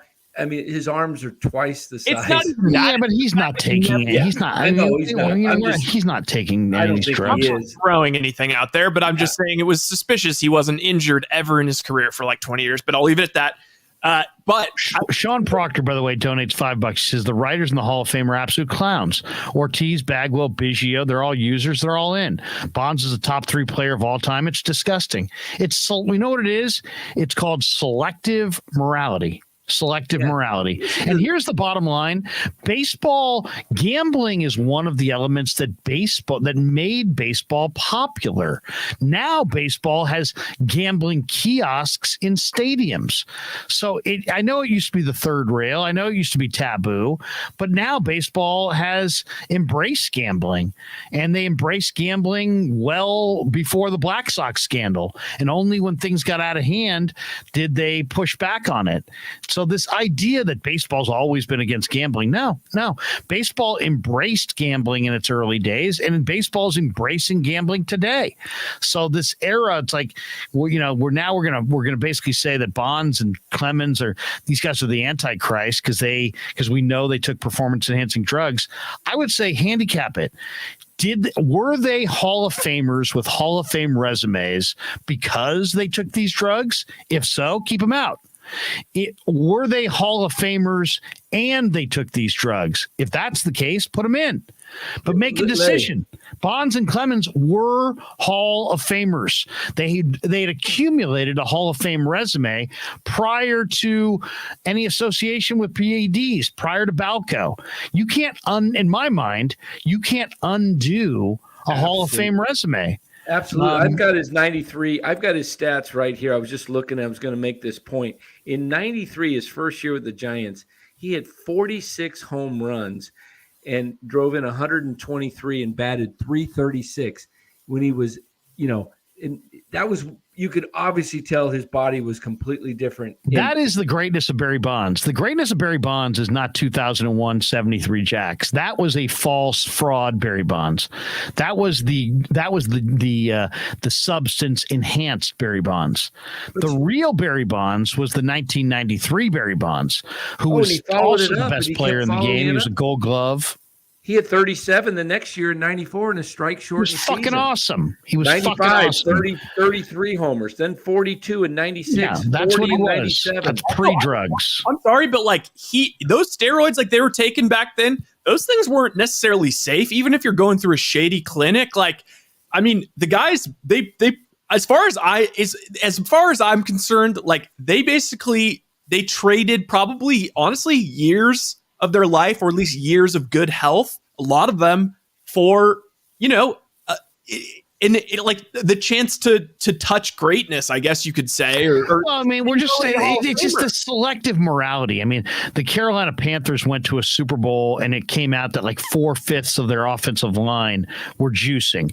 Sean Merriman became a freak, a total freak. He played at Maryland at 245. He played in the NFL at 275, and he was faster at 275 than he was 30 pounds lighter. He was a roid monster, and yet nobody cares. Nobody cares in the NFL. It's like, so what? Nobody's saying, oh, you know what? The Carolina Panthers should have their NFC championship trophy taken away. No. Why? Because we don't give a shit. We don't care about football players using drugs. We only care about baseball players using drugs. I mean, all right, we can say, yeah, all right, I guess maybe his wife was getting HGH, but, I don't know. Clarence Beeks donates $20. He says, I'm sorry, everyone, but the Giants themselves aided in blackballing Barry Bonds, and I will never forget it. Well, they obviously wanted to separate themselves from Bonds as well, which is I agree with Clarence Beeks here.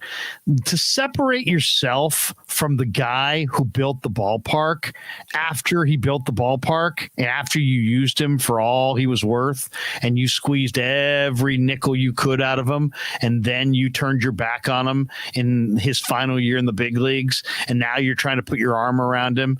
It's just such bullshit. It just shows they were all about themselves, and they used Barry, and he, he made a lot of money, and nobody's feeling sorry for Barry, but it's wrong. I mean, Oracle Park was built on the money and the revenue that Barry Bonds created in the 1990s. Bonds built that ballpark as much as Peter McGowan, as much as Larry Baer, as much as the ownership group.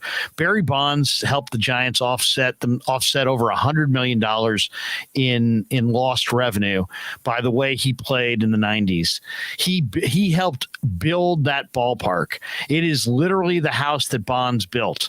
Yep. And for them to throw him out like a piece of tissue paper in the mid 2000s when the heat got heavy and he had lost a little bit of the fastball, so to speak, as far as his top tier skill, it was in poor taste and very revealing. It goes back to what you said earlier, Larry, about your friends. Once you're friends with someone, you're friends for life, you don't turn your back on somebody. It's Barry Bonds, man.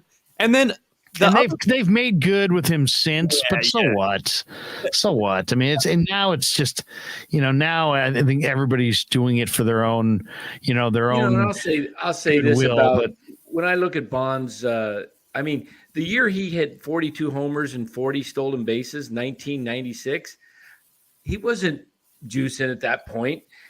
I mean, the guy hit 300 almost every year, and he walked 150 plus times. He was juicing from 99 on. Yeah, and that was only till he was already a Hall of Famer in 1998. So how do you undo that? If he had retired at that point, and I'll say this about and the people who want to keep him out as a penalty, right? And I don't believe in penalties. Either you're not in the Hall of Fame because the writers put you in. You're in the Hall of Fame because you deserved it and the writers recognized it. Right. The writers need to get off their high horse and realize they're not kingmakers. Barry Bonds, they're there to record history. The Hall of Fame's a museum. And museums are there to record history. We don't record the history that we like and forget the history we don't like. It's still history.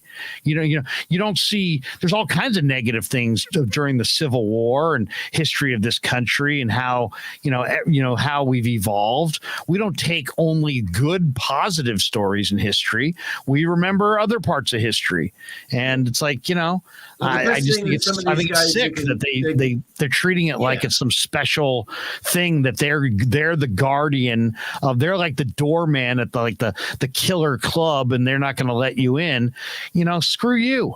You either belong in or you don't belong in. He belongs in. And to sit there and try to say, we're going to penalize him because we're going to make a moral judgment on what he did. You know what? I mean, where's your moral judgment on Bud? Where's your moral judgment on your paper that made money, or your radio station that made money talking about Barry's accomplishments and the Giants' accomplishments? There's lots of media companies that made an awful lot of money, telling everybody that what they were watching was legitimate. And I don't remember anybody apologizing to any of the, or returning any of that revenue. So, if you're not going to return that money, then that's blood money, or let them in. Right. But it's a sad state. But Sean Proctor donates $2. He says pitchers were juicing too. Eric Gagne, 84 save streak. Yeah, I mean there were a lot of pitchers that were doing drugs as well. So it's it was an era. It happened. Who's going in this year with Ortiz? I just know they announced it a couple of days ago, or not announced it, but I'm not sure.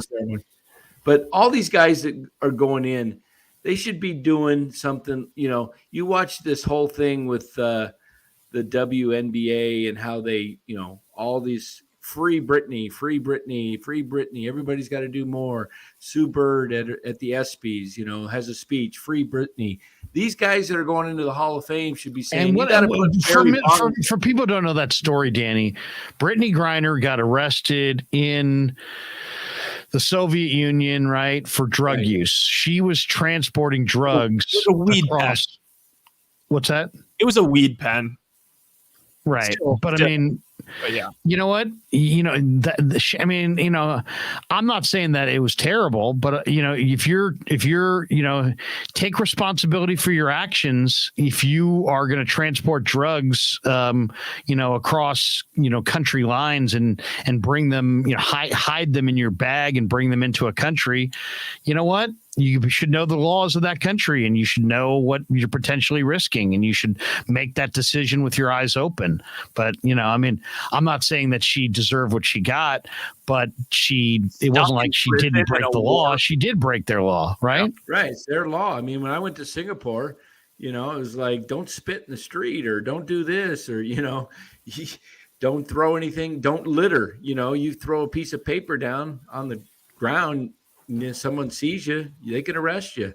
So you're careful of that. But I'm just saying that people that are going into the Hall of Fame, baseball players, they should be demanding that Bonds and Clemens get put in the Hall of Fame. It's ridiculous that nobody is standing up for the greatest hitter of our era, our lifetime, that we probably have seen play. Jim Moe, I love to toke. I'm sure AF. I also sure AF know who not to travel with. No, not to travel with. He's basically saying he's gonna smoke his grass, but he's not going to travel across, go and try to embezzle it into foreign countries and without knowing the laws. I mean, just take a little, be accountable. That's what I would say. Right. Be accountable for your actions. Matt Wright donates $19.99. He says Baseball Hall of Fame voters are soft. Bonds was mean to me, so I won't vote for him. How are these voters so much softer than basketball and football voters? They act like they are gatekeepers to heaven. Oh, I know. It's like, what's the difference between Barry Bonds and David Ortiz? Barry Bonds was a whole lot better, and David Ortiz was nicer. David Ortiz hit like 30 home runs in his last year. David Ortiz, Barry Bonds is like, I mean, how would you even compare it? It's like, it's so ridiculous. So David Ortiz is just like he's not even half the player that Barry Bonds was. I mean, David Ortiz is not even half the player Manny Ramirez it was. And the fact that Big Papi's in because after the thing in Boston, he's like, this is our fucking city. And it's like all these people are like, yeah, David Ortiz, yeah. Oh, so what? I mean, it's like one. They love David Ortiz, they love Big Papi, but I mean, so what? One guy is like Mozart took Adderall, and the other guy is like John Cougar Mellencamp took Adderall, and like it's asinine. Harold Baines is a Hall of Famer. David Ortiz is a Hall of Famer. Roger Clemens, nope. Barry Bonds, nope. Manny Ramirez, nope. It's crazy. It's crazy, and what it does is just kills the credibility of the Hall. Yeah, it makes the whole thing just like a more popularity contest than an actual merit contest. Almost like, did Ortiz own a glove? Yeah. I mean, he was a DH. Also, Mark Graves says, I'm sorry I bet on the Giants tonight. There you go. Hey, good. You won. At least, hey, I'm going to keep betting against them and hope they win, like I said, because it's frustrating when they do lose that I lose money when I bet on them. So I'll just keep betting against them. And that's a good idea. Then I'm happy if they win, and at least I have something of some substance if they win. Don't you guys? If they lose. What about this one? What are the laws on taking Italian sausages over other countries' borders? That is a very, very good question. Grew up with a Sunday dinner. I don't know, but I've taken my Italian sausage all over the world. Oh, really? Look at you, Danny. Danny walks in. He says, "Baby, completes." Completes. One last thing on the Bonds thing. The thing that also is so stupid about it, and what's going to make these reporters look worse, is that in my life, at least in my lifetime, if I make it to at least like 70, Barry Bonds will be in the Hall of Fame, and likely it's going to happen after he is gone. He's probably going to. And also, there's this morals clause. Is the leaning on the morals clause is a fucking joke. You got fucking Ty Cobb's in the Hall of Fame. There are printed reports they shanked a guy with a knife outside of his hotel. There are known racists in the Hall of Fame. There's known cheaters in the Hall of Fame. I mean, the morals clause. To cite the morals clause and then to inject it into this conversation, it's just so wrong. And then it's like, wait a second. So Bud gets in despite the fact he's had more power than anybody to enact change and never did. But the players who really have no power to enact change other than to complain to their union, they're on the outside looking in and cannot be forgiven. But the guys who actually had the power to have the foresight to get ahead of this never did, who looked the other way to make money while this was all going on, they all find their way in. And where's MLB Network? That when they have that round table and they've got all those guys, they've got Rosenthal and Dog and all these guys, Brian Kenny, BK, and all these guys sitting around debating the Hall of Fame. How come nobody ever says, "What the fuck, Bud's in"? Why is Bud in? Because it's MLB Network, and we wouldn't even be having this show if we took on Bud. So that show is worth nothing. You know what I mean? I don't want to hear those guys talk about who should be in and who shouldn't be in when they're doing a network on a channel that where the commissioner got in and the commissioner was nothing, absolutely did not deserve to get in. What's Bud's legacy? Cash, greenbacks. His whole legacy is greenbacks, and a lot of that is on the backs of performance enhancing drug use, and yet he rode those greenbacks into Bud's in and Barry's out. What? Barry Bonds is out, but Bud's in. I don't know what's going on with some of these. Are like, you know what? I'm done with it. Speaking of Hall of Fame, I read was it yesterday or the day before, Roger Craig is out on the he didn't make it in, and a guy called Ed has said about that. What did he put up there? Why do Hall of Famers hate on Roger Craig and Patrick Willis? Patrick Willis should have been a first ballot. Ray Lewis gets in after allegedly killing some. Media has too much power. I mean, Roger Craig has more rushing yards than Earl Campbell. Earl Campbell's in. Roger Craig has more receiving yards than wide receivers who are in the Hall. Here's the thing: we have a million ways to analyze everything. There's stats everywhere, and nobody can figure out that Roger Craig belonged in the Hall of Fame. Roger Craig played the bulk of his career with the most dominant statistical entity the league has ever seen. Jerry Rice's numbers. I mean, how stupid are people? People don't ever take any time to analyze any of this stuff. Jerry Rice put those numbers receiving wise in the stratosphere. The league has changed. The rules have changed. It's much more of a pass-happy league today. It's a totally different game today. They've made like 20 changes. They all favor the offense.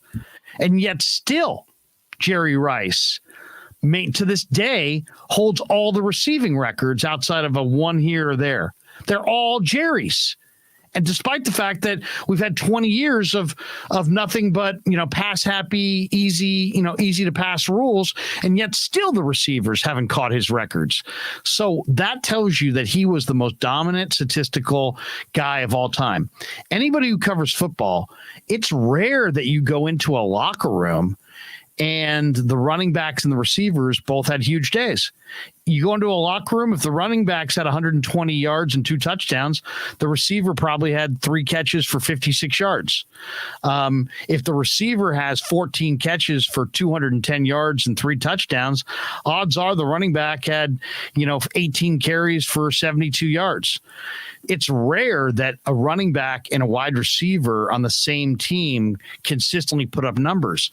So think about that for a second. Jerry was the statistical outlier, and Roger played with him. And because Roger was such a mature guy and he was such a team guy, they knew that Roger could handle not getting the ball as much, where Jerry was fueled by fear, and he needed all those touches. So Roger's numbers they're not improved from playing with the great Jerry Rice. They're incredibly suppressed. And you could make the same argument for Brent Jones's numbers, the same argument probably for Ricky Waters' numbers. Basically, anybody who played as an offensive weapon for an extended period of time with Jerry Rice, their numbers are not as good as what they were. And Roger's the number one guy in that category. And yet, despite we have a million baseball stats that will tell you everything, nobody can even get beyond just the basics in football. How many touchdowns? How many yards? He's got less yards than other guys. Roger Craig was a better football player than Frank Gore. There's no doubt in my mind. Frank Gore's going to the Hall of Fame because he's third on the all-time rushing list. He wasn't Roger Craig. He wasn't as good as Roger. Frank was a great blocker, wasn't as good a blocker as Roger. Frank was a decent receiver, not as good a receiver as Roger. Frank was a tough guy, not as tough as Roger. I mean, Roger was better. Roger was on better teams. He played on better teams. He had a more all-around game. He was better. He was a wrong guy. This is the wrong guy to go after about it, though. He was a pro football, all-pro. He was a Pro Bowler as a fullback and as a running back. I'm just saying, one guy is going into the Hall, and there's no doubt, and the other guy is not going into the Hall, and they're both deserving. And it's just unfortunate. And it's like, I've done what I can. I've written it. I've written about it. I've talked about it. There's some phenomenal stuff that was put out this year on Roger Craig's Hall of Fame candidacy. Do you guys realize that every running back on the all-decade teams of the 1970s, the 1980s, the 1990s, and the 2000s is in the Hall of Fame except for Roger Craig? I don't understand. And he was such a, it wasn't like he had any things in the closet. He was a great guy too. There was he's nothing. a great ambassador for the game. Yeah, Terrific. it's guy. like He was names, though. I don't understand it at all, because in the 80s, he was like, if the Madden game was out, he back was the then, first thousand. Yeah, he would have been on the cover of Madden if the game was out back then. That's how good he was. Here's it right here. Jason Neal, I firmly believe it was the fumble in the NFC Championship game in 90 against the Giants that keeps Roger out of the Hall. It absolutely is. It absolutely is. But you could argue, here's the other argument. What's the greatest Niner team of all time? It's probably the 84 Niners. Yeah, the 84 Niners went 15-1. They beat Dan Marino and the Dolphins at Stanford in the Super Bowl. In that game, Roger Craig on the field with Dan Marino in his prime, Joe Montana in his prime, two future incredible Hall of Fame coaches in Bill Walsh and Don Shula. Roger Craig dominated that game. Roger Craig had 3 touchdowns in that game. The MVP went to Joe. Could have easily have gone to Roger. Roger was the best player in the apex moment of 49er football on the greatest 49er team that ever was assembled. And yet he's on the outside looking in. It's just wrong. It's wrong on 20 levels. Because I'm not as familiar. What is the argument? Just because I'm looking at his stat, is it just that he only had 6 great years? The argument is that he doesn't have good enough numbers. That he's, that there are backs that have better numbers. And that's true. But as I just laid it out there for you, his numbers were directly suppressed by playing with Rice. And if he had if Rice didn't have numbers in the stratosphere, Rodgers' numbers would have been higher, and he would have been a Hall of Famer. Also, Bill Walsh, who had an unbelievable impact, and was held in such high regard. Bill Walsh would have made it his life project to get Roger in the Hall, and Walsh had enough clout that he would have gotten Roger in the Hall. But unfortunately, Bill died way too young, and unfortunately, Roger's Hall of Fame chances died with him. I still think he might get in, but it'll be. I hope he does. He belongs in. He's a great guy. Yeah, he's a terrific guy. It's a shame. I mean, what's like all the other running backs? Like, is it just a longevity thing? Yeah, and they just had better numbers because they didn't play with Jerry Rice. But not necessarily the numbers thing. Like it does look like he only had like 6 great years. I mean, 6 great years though for a running back is pretty darn good though when you think about it. Because the running back, he's the only back in the history of pro football to make the Pro Bowl as a fullback and a halfback. He wasn't on bad teams; he was on great teams. He won more Super Bowls than many backs. He's got better numbers than many guys. Terrell Davis and others, better numbers. Yeah, Terrell Davis didn't play that long. How long did Terrell Davis play? Right. 5-6 years. Terrell Davis only had 4 great years, but he wasn't. I have the full argument. I wrote it out one day, and it was like 10 pages. I have the full argument. I could lay it out for you, and it's an open and shut case. But unfortunately, Bill's not here, and there's a Northeast bias against Roger. And I mean, look how many the Niners were one of the dominant dynasties in the history of pro football. They won 10 plus games, 16 straight years. Right. Their Hall of Fame dynasty, their dynasty is not as recognized in the Hall of Fame and represented as the Steelers dynasty was. That's wrong. It shouldn't be that way. The passion that surrounds Steeler football. Yeah, and all those guys in the Steelers got in. They all get in. Yeah. They all get in. And the Niner guys don't get in because Eddie D is no longer the owner of the team, and the Yorks have been delinquent in pushing their guys for the Hall. I really believe that as well. I think they've had an impact on this thing. Let's do this. We've been going for a while. We're almost 2 hours in on this live stream. We were also an hour in on the last live stream. So we've been going for right around 3 hours, if not more. Let's play our ads, and we'll come back with some final thoughts on The Krueg Show. Larry Krueger here for Telmetrics. Thanks to Casey Bateman and the good people at Telmetrics. If you're an occupational therapist, if you're an orthopedic surgeon, a chiropractor, a physical therapist of any kind, Telmetrics is designed for you to use in your practice and will greatly benefit your patients. Telmetrics uses computer vision and artificial intelligence and provides a platform for outpatient rehab therapy services, both in the clinical and the telehealth environments. So using Telmetrics can improve your patient's experience and much more. So for all your sports injury needs, or if you're a physical rehabilitation specialist of any kind, make sure you use telmetrics.co, TELMETRIX.co. And thanks to Casey Bateman and all the good people at Telmetrics for being a proud sponsor of the Krueg. I'd like to thank our sponsor, Dan Coccimilgio. Dan is a buddy, and he is a phenomenal retirement planning specialist. And you can contact him today at securemoney.com or at his number 925-628-9966. There's a lot of uncertainty in our world right now, and you want to make sure that your money is secure. That is the key. Danny's got 25 years of experience, born and raised right here in the Bay Area, and he can help you get an immediate 10% premium bonus on your principal retirement account. So give him a call, 925-628-9966. He'll make an appointment with you, and you can sit down. It's not a one-size-fits-all kind of a deal. He'll consult with you and come up with a strategy to get you going to where you want to be. Once again, 925-628-9966, securemoney.com on the web. And thanks to Dan Coccimilgio and all the people at Secure Money for being proud sponsors of The Krueg Show.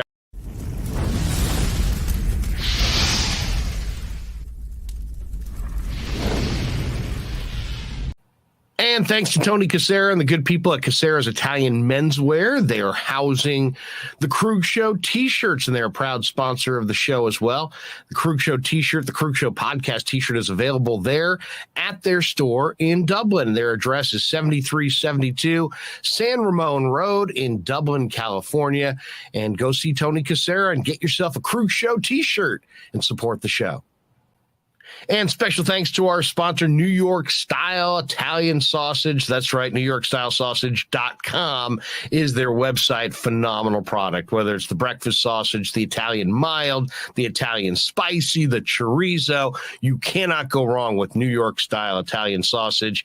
Once again, NewYorkStyleSausage.com, often imitated, never equaled. And they are...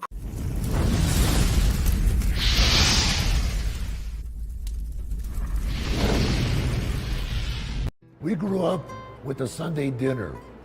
That means no matter how busy you were, no matter where the hell you were, you came to dinner on a Sunday night. Yeah, Sunday dinner without sausage, it's like a church without God. You know, how can you go to church if you don't believe in God? You know, and along with the sausage also became the discussions. That was discussion night. You know, it wasn't a typical family that you sit there and you're quiet, you know, and you don't talk with a mouthful. Oh, no, man. Italians talk when they're eating. Italians even talk when they're sleeping. And definitely we talk with our hands. So if we can't express it through our mouth, through our lips, we express it with our hands. So, and that's what sausage is, really. It's an expression, you know, that life is good.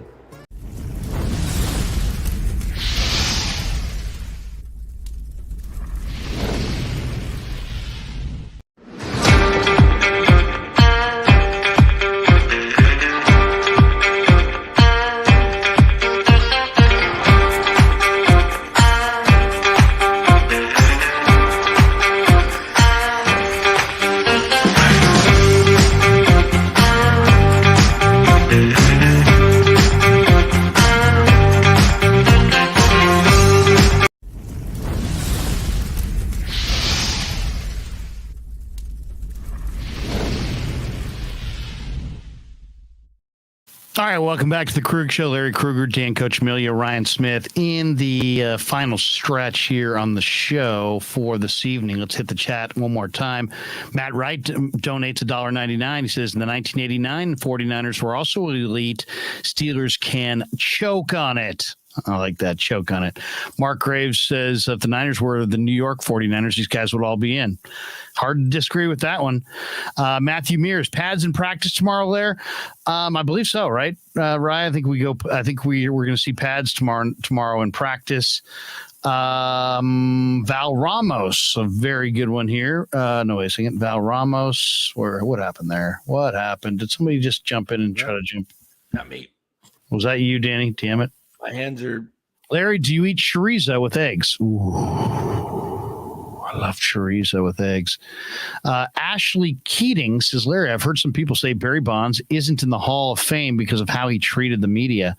How do they have the power to influence that? If true, shouldn't voters not have that bias? There's a lot of people that are pretty small. There's a lot of people that were burned by Barry. I obviously was a media person around Barry. I interviewed him a few times. More times than not, it was because he had something going on. I interviewed him one time when he opened his bagel shop on a Saturday. I think it was on the Peninsula. I interviewed him a couple times one year when I was sitting in for Ralph and Tom, and they had like a regular Barry Bonds interview. And Barry was always treated me really, really well. I mean, seriously, really well. I'd go up to him. I'd say, Barry, you got time for this? And sometimes he'd be like, hey, bro, I'm out. Or like, hey, I don't want to talk right now.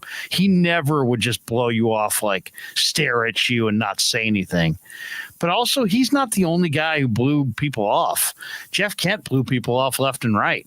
I mean, there's all kinds of guys. They were way crappier ball players that blew people off every bit as much as Barry did. So, Barry, like anything, Barry got the attention because of how great he was and other aspects of his personality and game. I'm not saying he was warm and fuzzy. He wasn't. But, I just think that this like he abused people. No, he really didn't abuse people. He really did not. I mean, if he did, I never saw it. And I was there every day. I never saw him abuse people. A lot of times you'd say, Barry, that's not what Mike Silver said. Yeah, well, whatever. I mean, the trade thing. Yeah. I mean, I just, Barry would, if a guy's saying, hey, I'm out, I don't want to do it. It's like, you don't want to do it. You don't want to do it.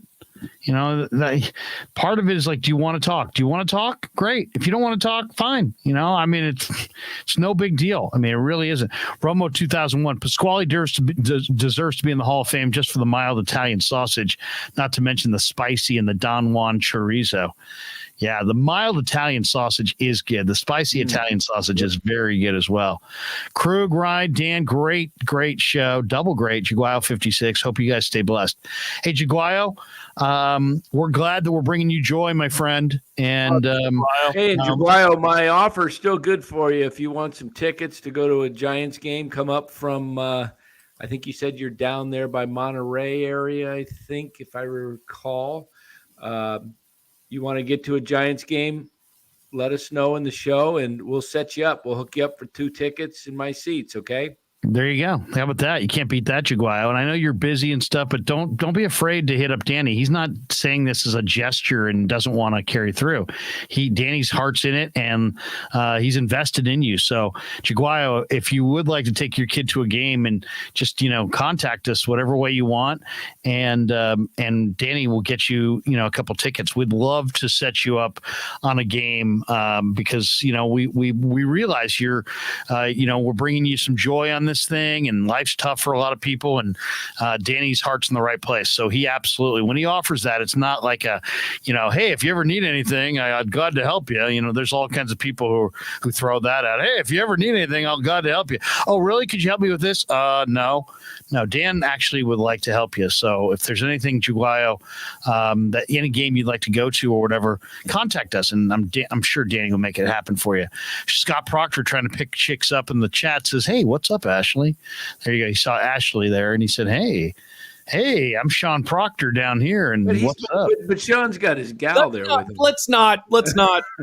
We like Sean Proctor. Yeah, Sean's got his gal there in his picture, this profile. I think he's just saying hello. Yes. Never equaled Carlo P. Yeah, there you go.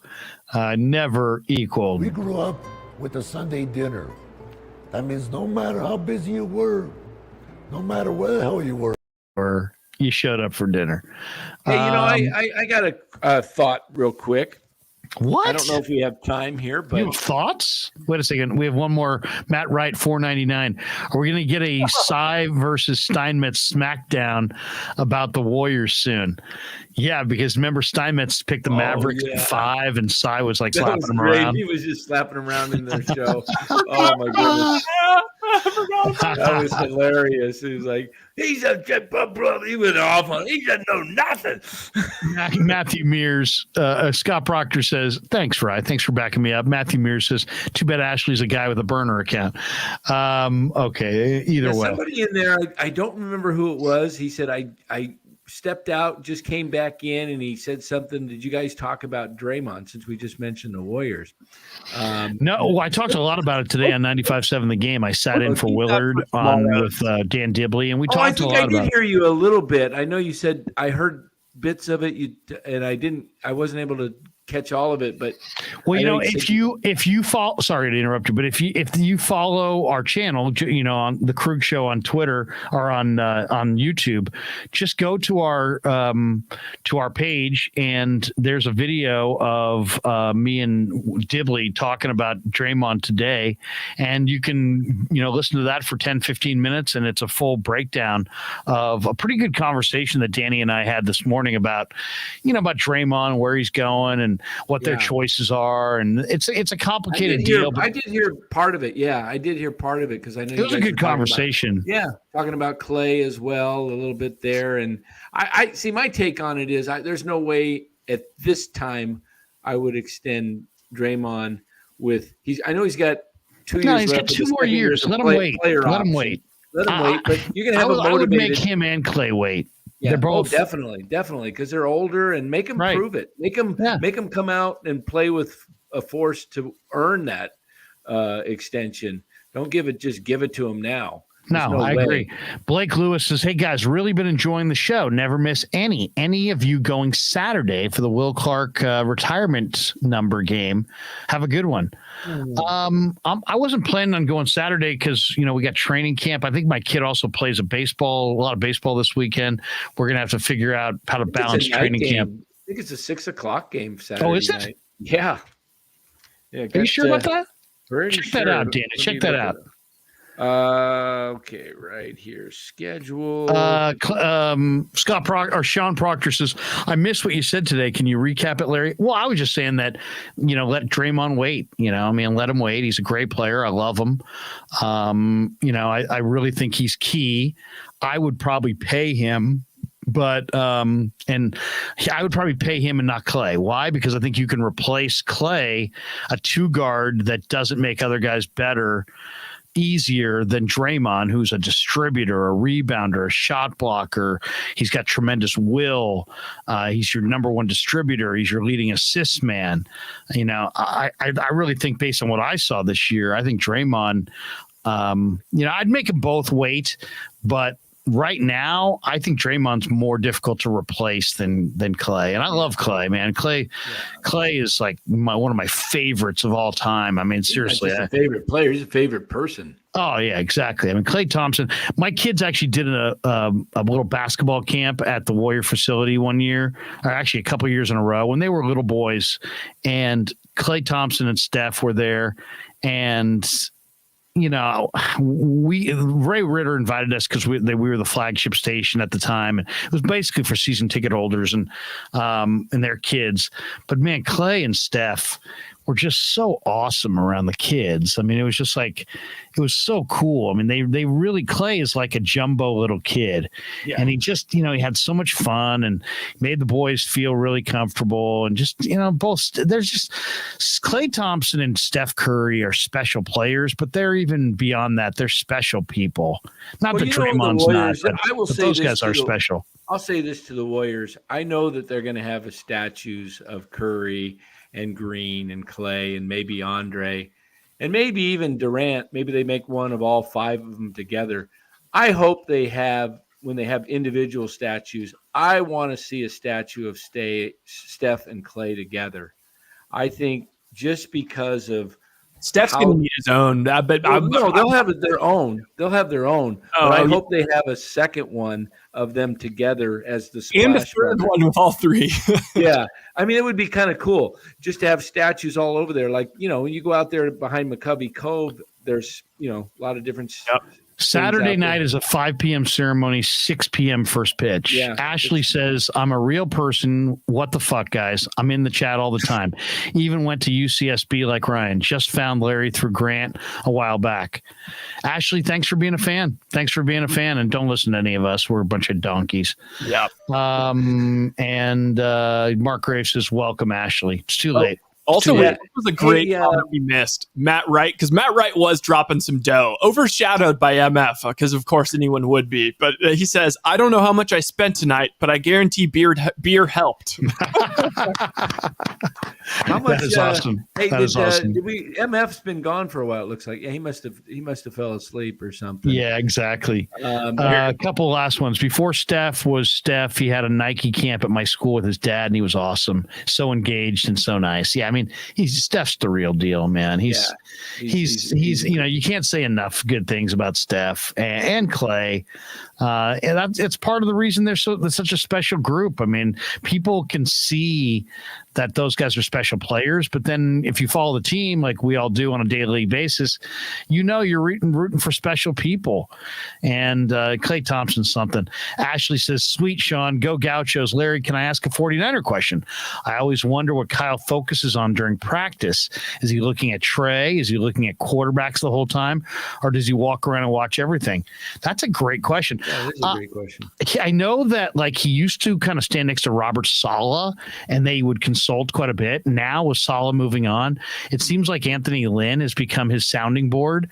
But I think as a head coach, you're looking for a number of things. You're looking for tempo. You're looking to see if anybody catches your eyes. You're definitely spending more time looking at the quarterbacks generally. But I think overall you're looking for the enthusiasm and the tempo and are you getting what you want to get out of, these guys have long meetings to discuss practice, and they put together scripts for practice, and they're kind of perfecting it every day. But that's a good one. You know what, Ashley, next time I talk to Shanahan, I'm going to ask him that question. Exactly, random training camp practice tomorrow, Friday. They're going to practice at 10 o'clock in the morning. When you're out there, you're in the middle of the field, you're walking around. What exactly are you looking for? Or are you looking for something different every day? I bet you sometimes if there's somebody coming off an injury, maybe they're looking at that player. I definitely think it's the quarterbacks is a big part of it. But that's a good question because I don't know that there is a set answer, and I bet you it's different on different days. What do you think, Rye? You saw Kyle in operation down there. What's your guess? Yeah, I mean, pretty much what you said, right? I mean, you see him talking to Trey, and I mean, the first day I felt like I saw them kind of yucking it up together. And it seems like they've got a good relationship. That's probably the biggest takeaway. It just seems like they really have developed a good relationship. I mean, they're both invested in each other. Yeah, no doubt. All right. Hey, thanks to everybody who's, it is now 12:35. We're 2 hours and 6 minutes into this live stream. We did the last live stream, I think, for over an hour. So was it over an hour or under an hour? It's roughly an hour, huh? It's roughly an hour. Yeah. So we've been going for about 3 hours tonight, and we had well over, hundreds of people in the last chat, and this one's now dipping under 100, but a lot of people in both chats. Thanks to, first of all, I just want to say, we have fun. We say a lot of things and we play around, but I just want to say, we really do appreciate the support that all of you are giving the channel, the support that you give us by being here every night and participating in the chats.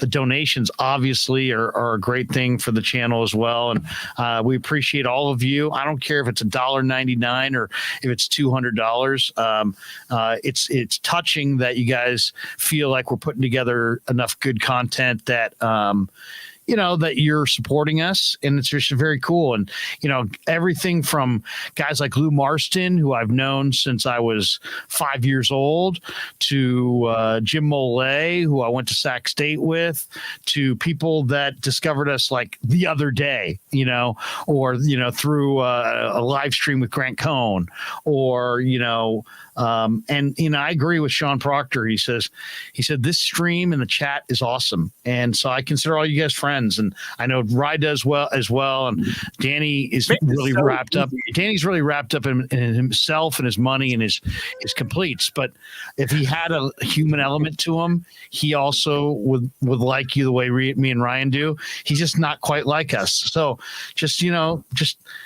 yeah, I mean, Dan is more about his chicken ass and his treats and his money. Where Ryan and I are, we're like real people who care about you. Danny's more about Danny, so that's just the way Dan is.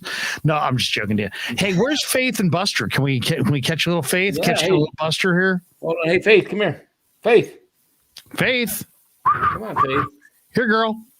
Oh, look at she's coming over. She's stretching. Buster's got to come over here. He's going to. Buster. Hey, Buster. Buster, sit. You sit, Buster. Sit. Good boy. Yeah, Faith went to the vet today. Matthew Mears. How is Danny still breathing with the stuff he eats? Faith took her into the vet today. Had a little blood work done. How's she doing? Hey, get this. My dog is so smart that she recognizes the parking lot of the vet, and we have to give her like these like drugs, like Valium or something. Otherwise, she's so nervous and skittish. Oh, yep. She recognizes the parking lot. The vet basically said, "Don't bring her in ever again until she has like pills," because she's just so wound up.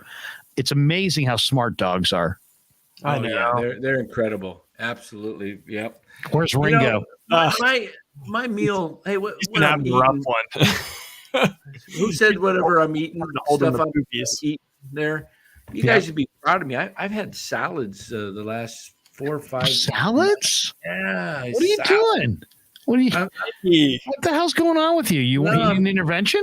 I'm trying to get rid of a little bit of weight, lose some weight, and the treadmill. I got on the treadmill today. I saw a video that I did with Dibley, and I'm like, Jesus, I get the fat gut going. It looked terrible. I should get back on the treadmill. I had one of those. What do you call it? Those rowing machines. There's Ringo. There's Ringo. Ringo's got a beautiful coat. I saw Ringo yesterday live for the first time.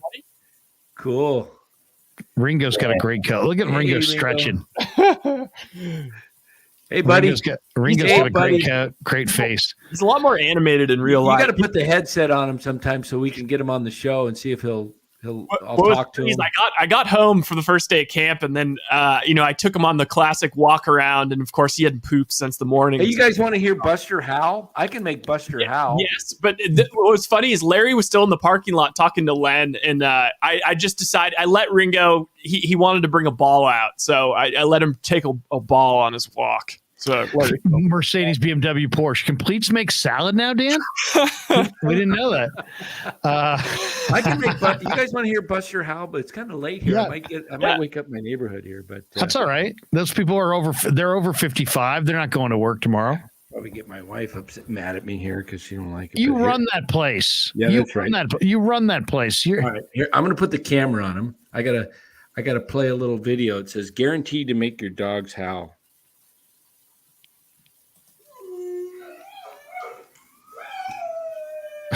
Wait, I'm gonna put the All right, Danny, maybe it's not a good thing. Val Ramos' great show, as always, guys. Look at that. Hey, Buster, okay, it's easy up. What breed is Ringo? A guy called Ed said, what breed is Ringo? He's half Chow Chow, half German Shepherd. He's wagging its tail. Hey, Spider 8, does Dan live at Del Boca Vista? Yes, and he hit the early bird special. Actually, he didn't hit the early bird special, so they think he's embezzling. Yeah. All right, let's play the bleachers and then let's bolt for the door. We're going to camp early in the morning, and I gotta lay myself down to sleep before I sunburn myself in the morning. Oh shoot! Well, oh god. 1 second.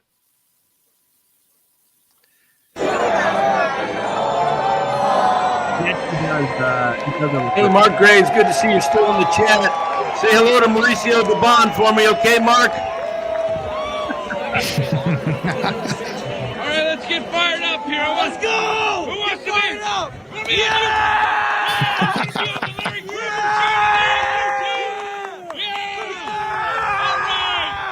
Let's go, Giants! All right, we're out here in the bleachers with the Larry Krueger show. Larry Krueger! Larry Krueger! The guy behind him's thinking he's crazy. Look at him. Larry Krueger! Larry Krueger! Larry Krueger! All right. Yeah, never met a man I've been scared of. Careful, you gon' get exactly what you asked for. Here for whatever you bring me, getting handled. I answer to no one, I don't need to hassle. Yeah.